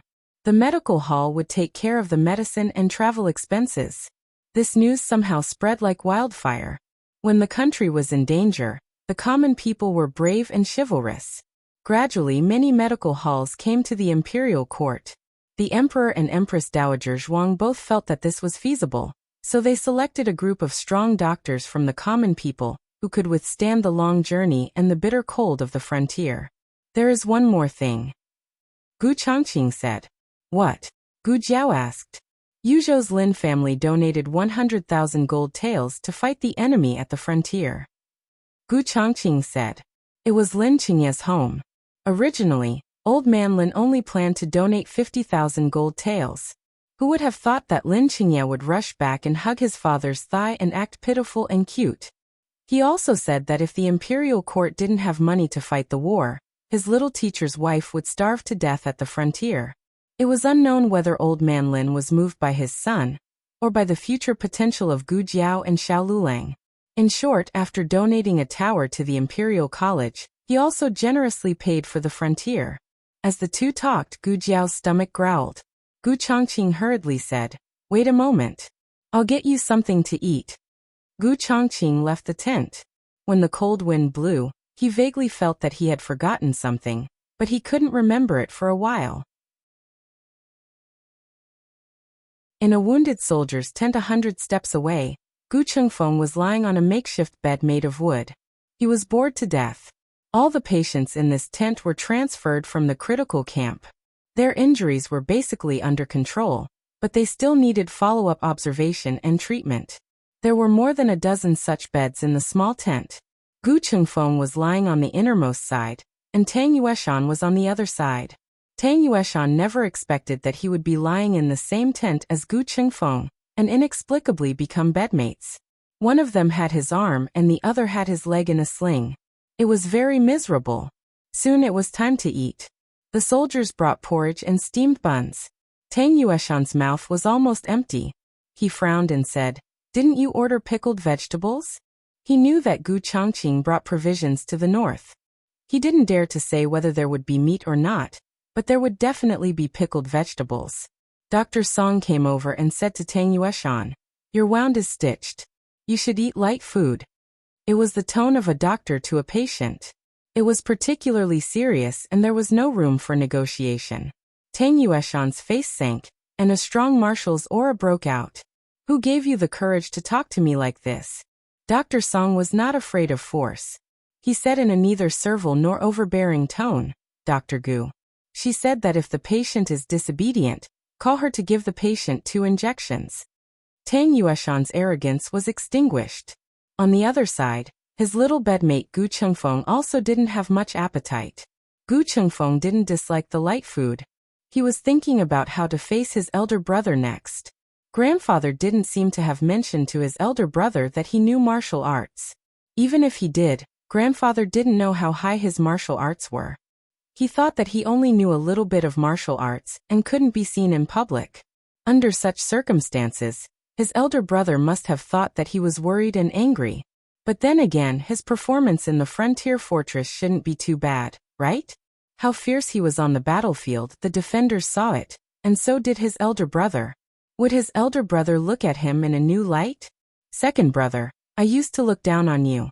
It turns out that you are so capable. I am proud of you. Thinking that his elder brother would praise him like this later, Gu Chengfeng couldn't help but giggle. Tang Yueshan was eating steamed buns and drinking porridge. As soon as he turned his head, he saw Gu Chengfeng giggling and blushing. He was so scared that his hand trembled and the steamed bun fell. Gu Chengfeng began to look forward to his elder brother's arrival. However, he waited from noon to afternoon, and from afternoon to night, but he still didn't see his elder brother. His elder brother must be too busy. Ancient Moon City had just experienced a war, so there must be a lot of things to do. His elder brother must be so busy that his feet didn't touch the ground, so he didn't have time to come here to see him. His elder brother, who was so busy that his feet didn't touch the ground, had already assigned the tasks in an orderly manner. At this time, he was sitting quietly in the tent, listening to his subordinates report on the movements of the Chen army while repairing the broken small flowers on Gu Jiao's red-tasseled spear. Digression. Little Feng Feng, hello? The latest chapter of this book is not finished yet. For more exciting content, please scan the QR code below to download the app. Novels are updated faster and more complete. Millions of novels are free to read. Novels with connotations that can't be found online are all available here. https://www.zhbqg.com/89642_8964226/10944245 HTML Genius memorized this site's address in a second. www.zhbqg.com Bikugo mobile reading website.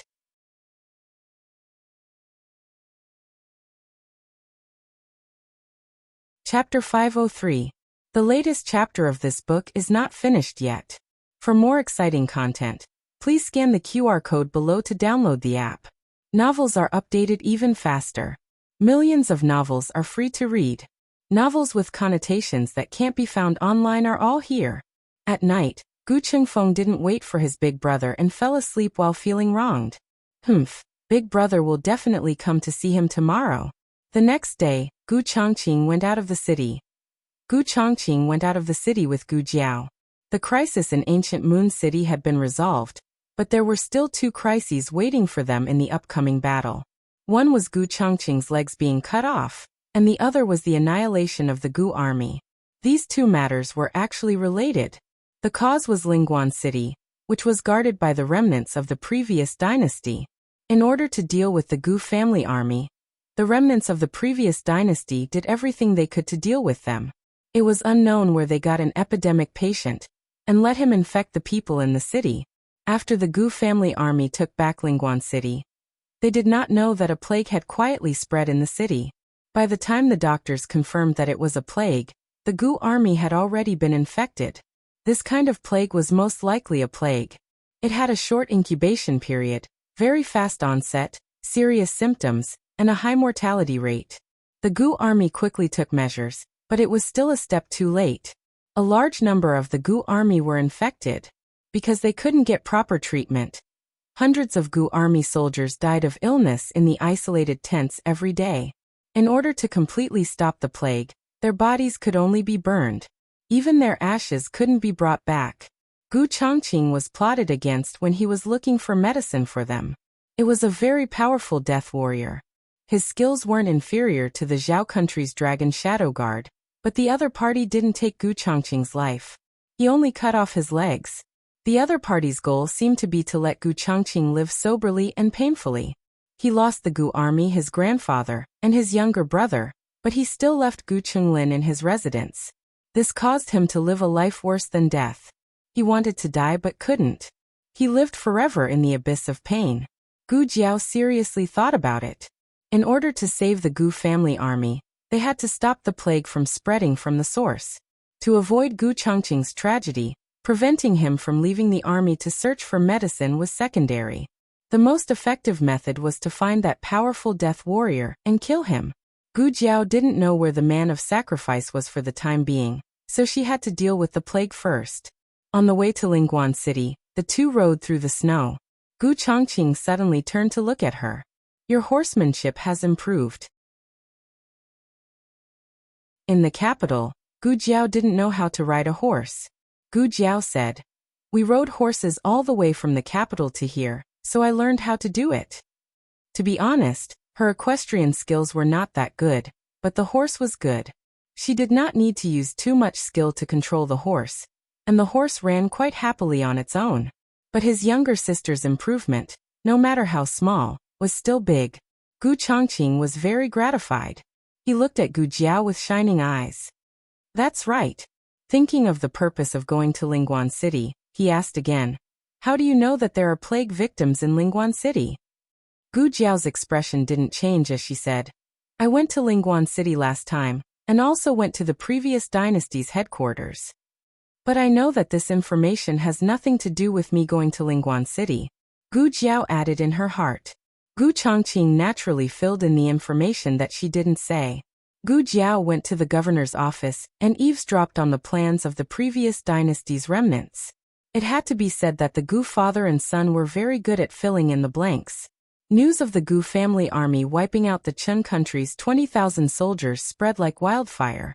Lingguan City's defenses were tighter than before. However, the border cities were not like the capital, which was surrounded by city walls. Lingguan City only had a few checkpoints on the roads that had to be passed through. Passing through these checkpoints wasn't difficult for the two of them. The two hid their horses in the nearby forest. Then Gu Chongqing used his qinggong to bring Gu Jiao around the side. This kind of terrifying danger naturally wouldn't be placed in the governor's office. The remnants of the previous dynasty had locked up the plague victims in a small village to the northwest of Lingguan City. The two of them went straight to the small village after entering the city. The small village was located at the foot of a mountain. It was surrounded by mountains on 3 sides and water on 1 side. To enter the village, they had to cross a wooden bridge over the river.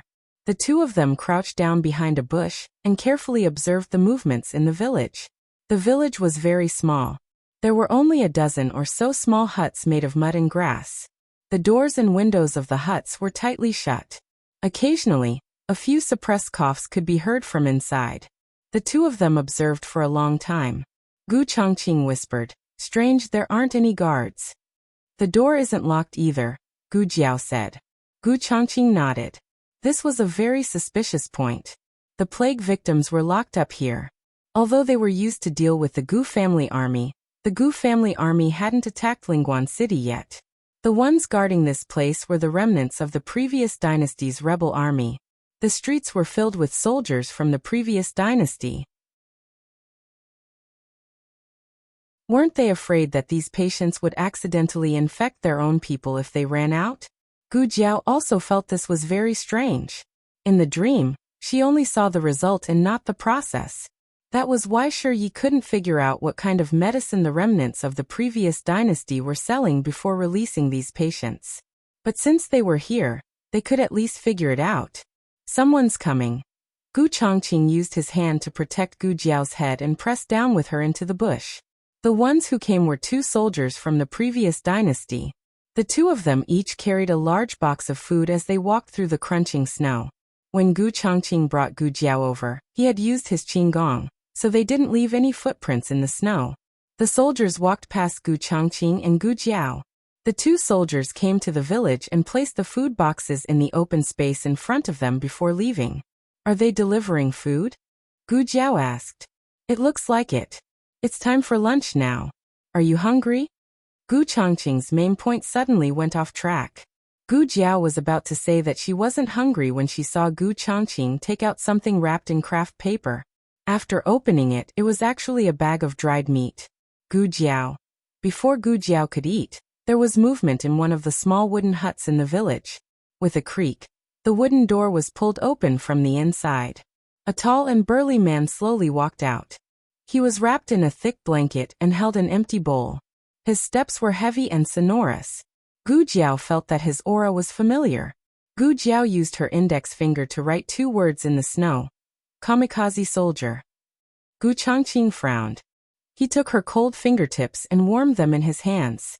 The two of them continued to observe the situation in the house. This kamikaze soldier's complexion and condition were not right.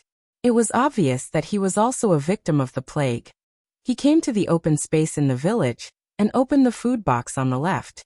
He slowly took out a biscuit and a steamed bun. He then opened the food box on the right and scooped out a bowl of black medicine. After doing all this, he turned and went back into the hut. He walked with some difficulty. It was obvious that the disease had taken root and sprouted in his body. After he closed the doors of the other huts began to open one after another. The villagers who came out after him were all villagers who did not know martial arts. They were between 20 and 40 years old, and belonged to the age when their bodies were in better condition. They seemed to have been carefully selected. Gu Changqing's heart sank. There were 2 villagers in each hut. There were a total of 14 people. Like the kamikaze soldier, these people had also taken out dry food and medicine. Can you smell what medicine it is? Gu Changqing took out a dagger and wrote a line of words in the snow with the scabbard. He then handed the dagger to Gu Jiao. Gu Jiao wrote, "Medicine to cure the plague. Can it be cured?" Gu Changqing took the dagger and wrote. Gu Jiao shook her head. It could not be cured.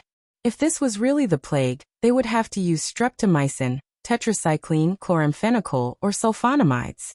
This kind of medicine could only alleviate the symptoms to a certain extent and allow the patient to live for a few more days.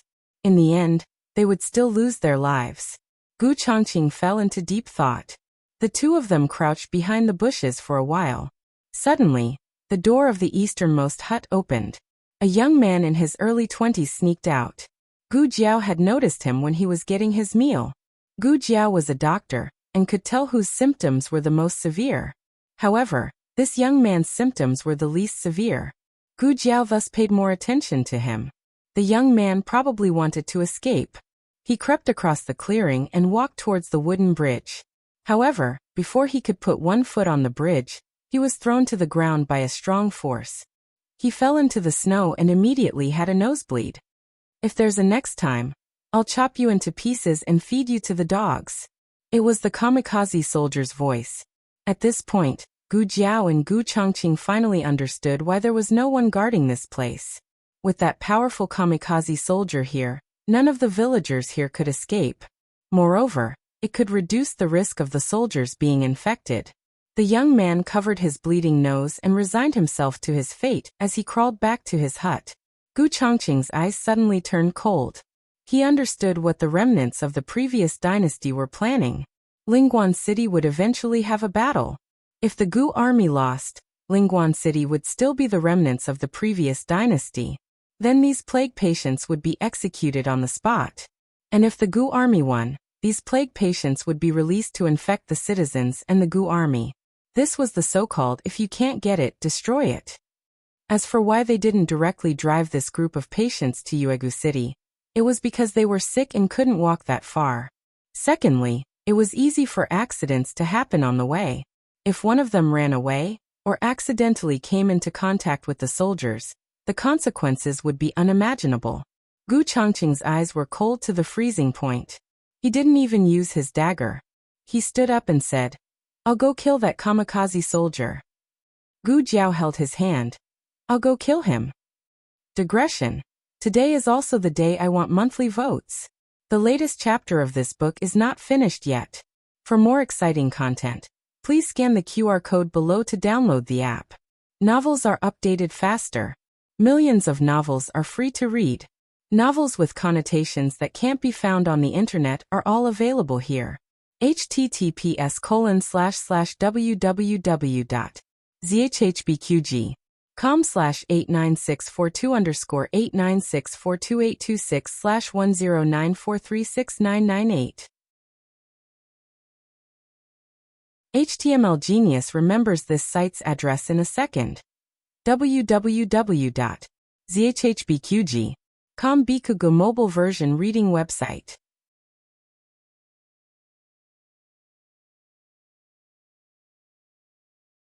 Chapter 504.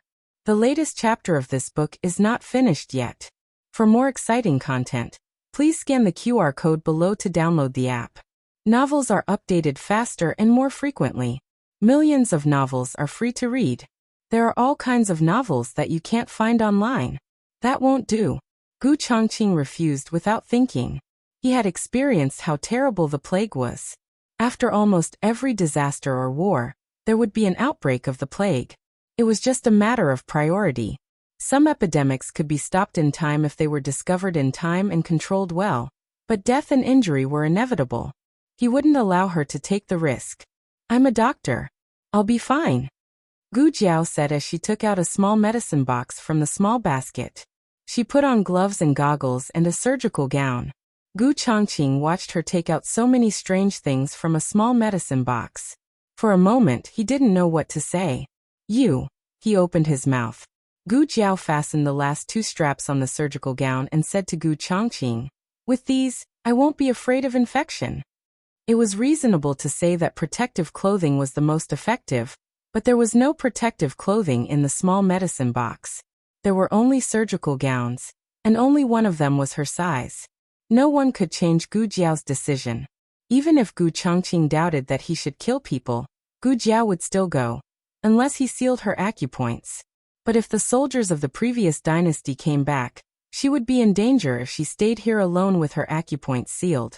After thinking about it again and again, Gu Chongqing could only agree to let her go. Gu Jiao didn't bring the red tasseled spear. She took out the dagger at her waist.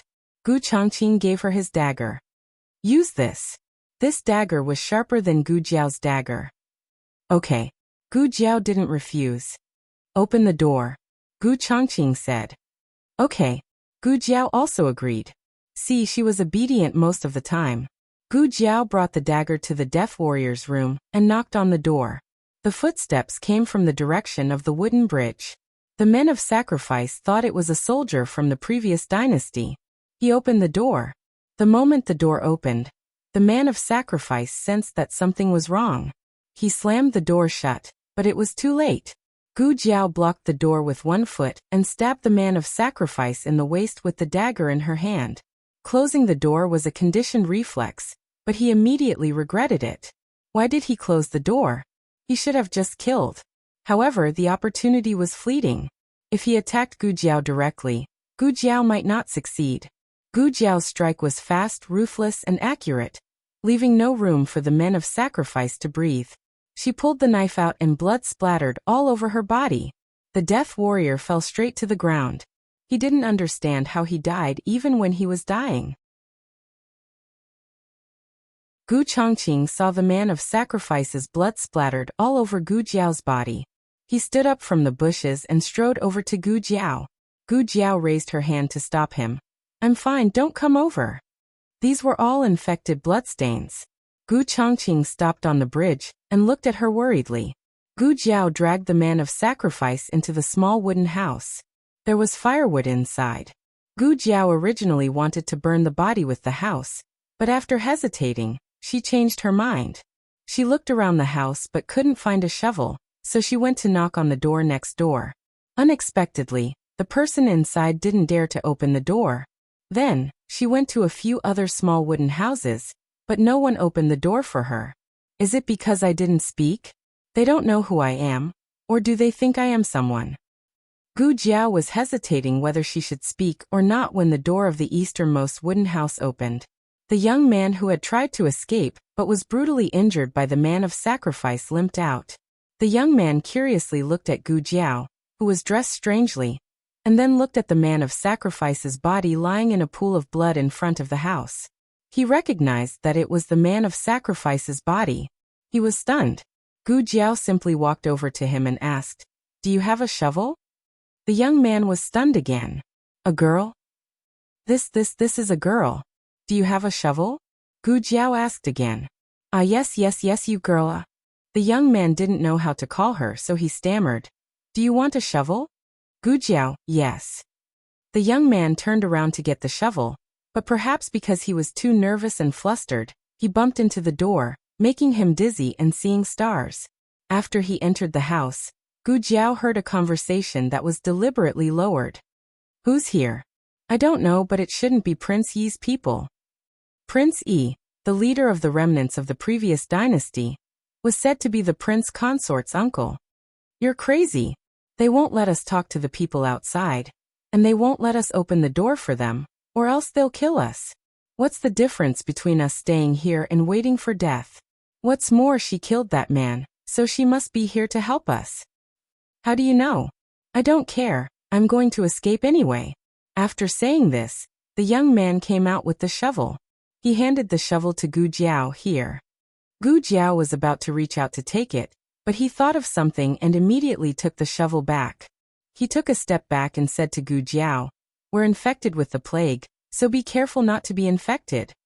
I know. Gu Jiao stepped forward and took the shovel from his hand. Thanks.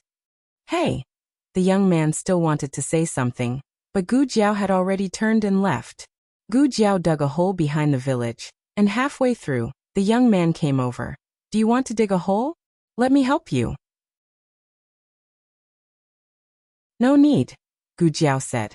Although he was rejected, the young man still took another shovel and slid into the hole. Gu Jiao glanced at him, but didn't say anything. The speed of two people was much faster than one person. In a moment, a large hole was dug. Gu Jiao jumped up and pulled him up as well. The young man was hesitant at first, but seeing that she was wearing gloves, it didn't seem like they were touching skin to skin. So he handed his hand to Gu Jiao. Gu Jiao dragged the dead man's body over and threw it into the hole. She threw it into the hole with the firewood and burned it. The young man swallowed his saliva and asked with fear and curiosity, "Did you really kill him?" He said this to his roommate just now to calm him down, but he was still a little in disbelief. She was a master. Yes. Gu Jiao nodded. The young man asked doubtfully, "Who are you? Why did you kill him? Were your relatives also captured by them?" At this point he scratched his head and said embarrassedly, Am I asking too many questions? You don't have to say. You killed him, you're a good person. Gu Jiao's expression didn't change much and she asked, "Who are the people locked up here?" The young man said, "There are all kinds of people, peddlers, squires, etc." Gu Jiao asked, "They're not the villagers who live here?" The young man said regretfully, "The villagers here were killed by them long ago, and we were all captured later. Our families were also captured by them. If we don't listen, they will torture our families, or send our families to die." Gu Jiao looked at him. "What about you? Why didn't you listen?" "I don't have a family." The young man's mood sank. His family was all dead, killed by the remnants of the previous dynasty. So that's why.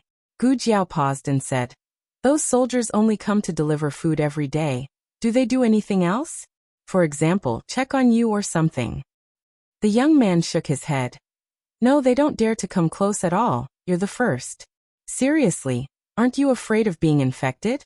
Or have you already been infected?" "I'm not infected," Gu Jiao said. The young man hurriedly said, "Then quickly leave here. In another 2 hours, they will come to deliver dinner. If they find out that you're here and killed their people, they won't let you go." Gu Jiao asked, "What's your name?" The young man said, "My name is Shen Xian. My parents call me Little Shirtu." Gu Jiao stared at him. "Little Shirtu, can I trust you?" It was already 2 hours after they left Lingguan City. Gu Chongqing and Gu Jiao found the forest where they hid the horses and led them out. "Are you really okay?" Gu Chongqing asked. He was asking about her physical condition. Gu Jiao misunderstood and thought that he was worried about the situation in the stronghold.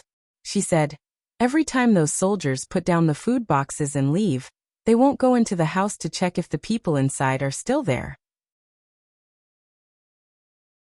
When they deliver breakfast, the men of sacrifice will knock on their own door. This is a sign that they are still alive.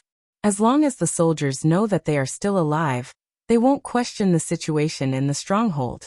Little Shirtu moved to the men of sacrifice's house, and from now on, he will knock on the door every day. Gu Chongqing asked again, "What about the others? Will they sell him out?" Gu Jiao said, "If they want to keep themselves and their families alive, they won't." She promised to save their families and left enough medicine. As long as they took their medicine on time, they wouldn't die of the plague. In addition, Gu Jiao also told them that the Gu family's army had arrived at the frontier, and the person standing on the wooden bridge was the young master of the Gu family's army. The imperial court didn't give up the land of Zhao country, and they didn't give up on the people at the frontier. Gu Changqing was deeply moved. His sister was indeed very capable. How long will the treatment take? Gu Changqing asked. 7 to 10 days. Gu Jiao said. He will carefully think of an escape route in the next few days. If we attack the city, let him know in advance. He will take the people in the stronghold and escape. He won't escape to a crowded place. He understands how contagious the plague is. Gu Changqing pondered for a moment and said, if that's the case, there won't be any worries. The original plan was to attack Lingguan City first. Lingguan City's geographical location was rather special. It formed a triangle with ancient Moon City and Yi City. After taking it, they could attack Yi City from both sides. Of course, correspondingly, when attacking Lingguan City, it was easy to be attacked from both sides by the remnants of the previous dynasty and the Chun State's army in Yi City. Gu Changqing wasn't afraid of the enemy forces from the two cities joining hands. He had already investigated their forces. Lingguan City had 30,000 defenders, Yi City had 30,000 defenders, and the Gu family's army had 100,000. Even if they attacked from both sides, they wouldn't be afraid. Beiyang City was on the other side of Yi City. As long as they acted quickly enough, the enemy forces in Beiyang City wouldn't be able to arrive so quickly. Beiyang City seems to be sending reinforcements, Gu Jiao said. There's something like that? Gu Changqing slightly knit his brows. Gu Jiao nodded. Yes, little Shirtu said it. When he was taken to the governor's office, he accidentally heard a conversation between the prince consort and a general from the Chun state. The Chun state originally had 80,000 soldiers stationed at the frontier. When he heard that the Gu family's army was heading towards the frontier, Prince Bo also sent over 100,000 troops from various parts of the Chun state. The Chun state's army had lost 20,000 of its 80,000 soldiers. Adding on the 30,000 remnants of the previous dynasty, they only had 90,000 soldiers left. As long as the plague didn't break out, the Gu family's army could easily deal with these 90,000 people. However, if the Chun state's 100,000 reinforcements arrived, it would probably be a different story. Gu Changqing nodded. From the looks of it, Beiyang City's 30,000 soldiers aren't that big of a threat. The 100,000 reinforcements on the way were, Gu Jiao said, but if we can use numbers to bully the enemy every time, we can minimize the Gu family's casualties. That way, even if the Chun state's reinforcements arrive, we might still have a chance of winning. Gu Changqing. Why do I suddenly feel that using numbers to bully the enemy is a good thing? What Gu Jiao didn't say was that compared to how to deal with the Chun state's 100,000 reinforcements, she was more interested in finding the hidden death warrior from the previous dynasty as soon as possible. Without the plague, Gu Changqing wouldn't go looking for medicine. When would that death warrior find an opportunity to make a move on Gu Changqing? The two returned to ancient Moon City together. After entering the city, they first went to the barracks. As soon as they arrived at the entrance of the barracks, the two saw the excited Governor Cheng. Governor Cheng's body was covered in snow. It seemed that it had snowed in ancient Moon City after they left, and Governor Cheng had been waiting in the heavy snow. General Gu. Dr. Gu. When Governor Cheng saw Gu Changqing and Gu Jiao, his eyes lit up, and he greeted them with cupped hands. He already knew the identities of Gu Jiao and Gu Qingfeng, and he was extremely glad that he hadn't offended them. Gu Changqing looked at him and asked indifferently, "What's the matter?" Ah. This slightly serious tone made Governor Cheng's heart skip a beat. He suddenly realized that Gu Changqing was asking him why he had left his post and appeared here. Ancient Moon City had just finished a battle, and there were still many things to take care of. As the governor of Ancient Moon City, he should have been dealing with the matters of settling the people. I just came from the porridge stall. He couldn't help but break out in a cold sweat. Fortunately, he had indeed braved the wind and snow to help the disaster victims. I'm here to report the situation to General Gu. It's cold outside. Go in first. Gu Chongqing lifted the curtain of the tent and let Gu Jiao in. His tone was so gentle that it was completely different from the serious General Gu from before. After Gu Jiao entered, Gu Chongqing's tone became indifferent again. You don't have to report your own matters to me. Yes. General Gu's expression changed faster than flipping a book. Governor Qing muttered in his heart, but he smiled and said, I have one more thing to report to General Gu. What is it? Gu Chongqing asked. The old duke is awake, Governor Qing said with a smile. The latest chapter of this book is not finished yet. For more exciting content, please scan the QR code below to download the app. Novels are updated even faster. Millions of novels are free to read. Novels with connotations that can't be found online are all available here. https://www.zhbqg.com/89642_8964286/10941760. HTML Genius memorized this website's address in 1 second. www.zhbqg.com Bikugo mobile reading website. You're tuning in to the Earbook Haven YouTube channel. Don't forget to subscribe and join us on this journey to catch the most captivating stories.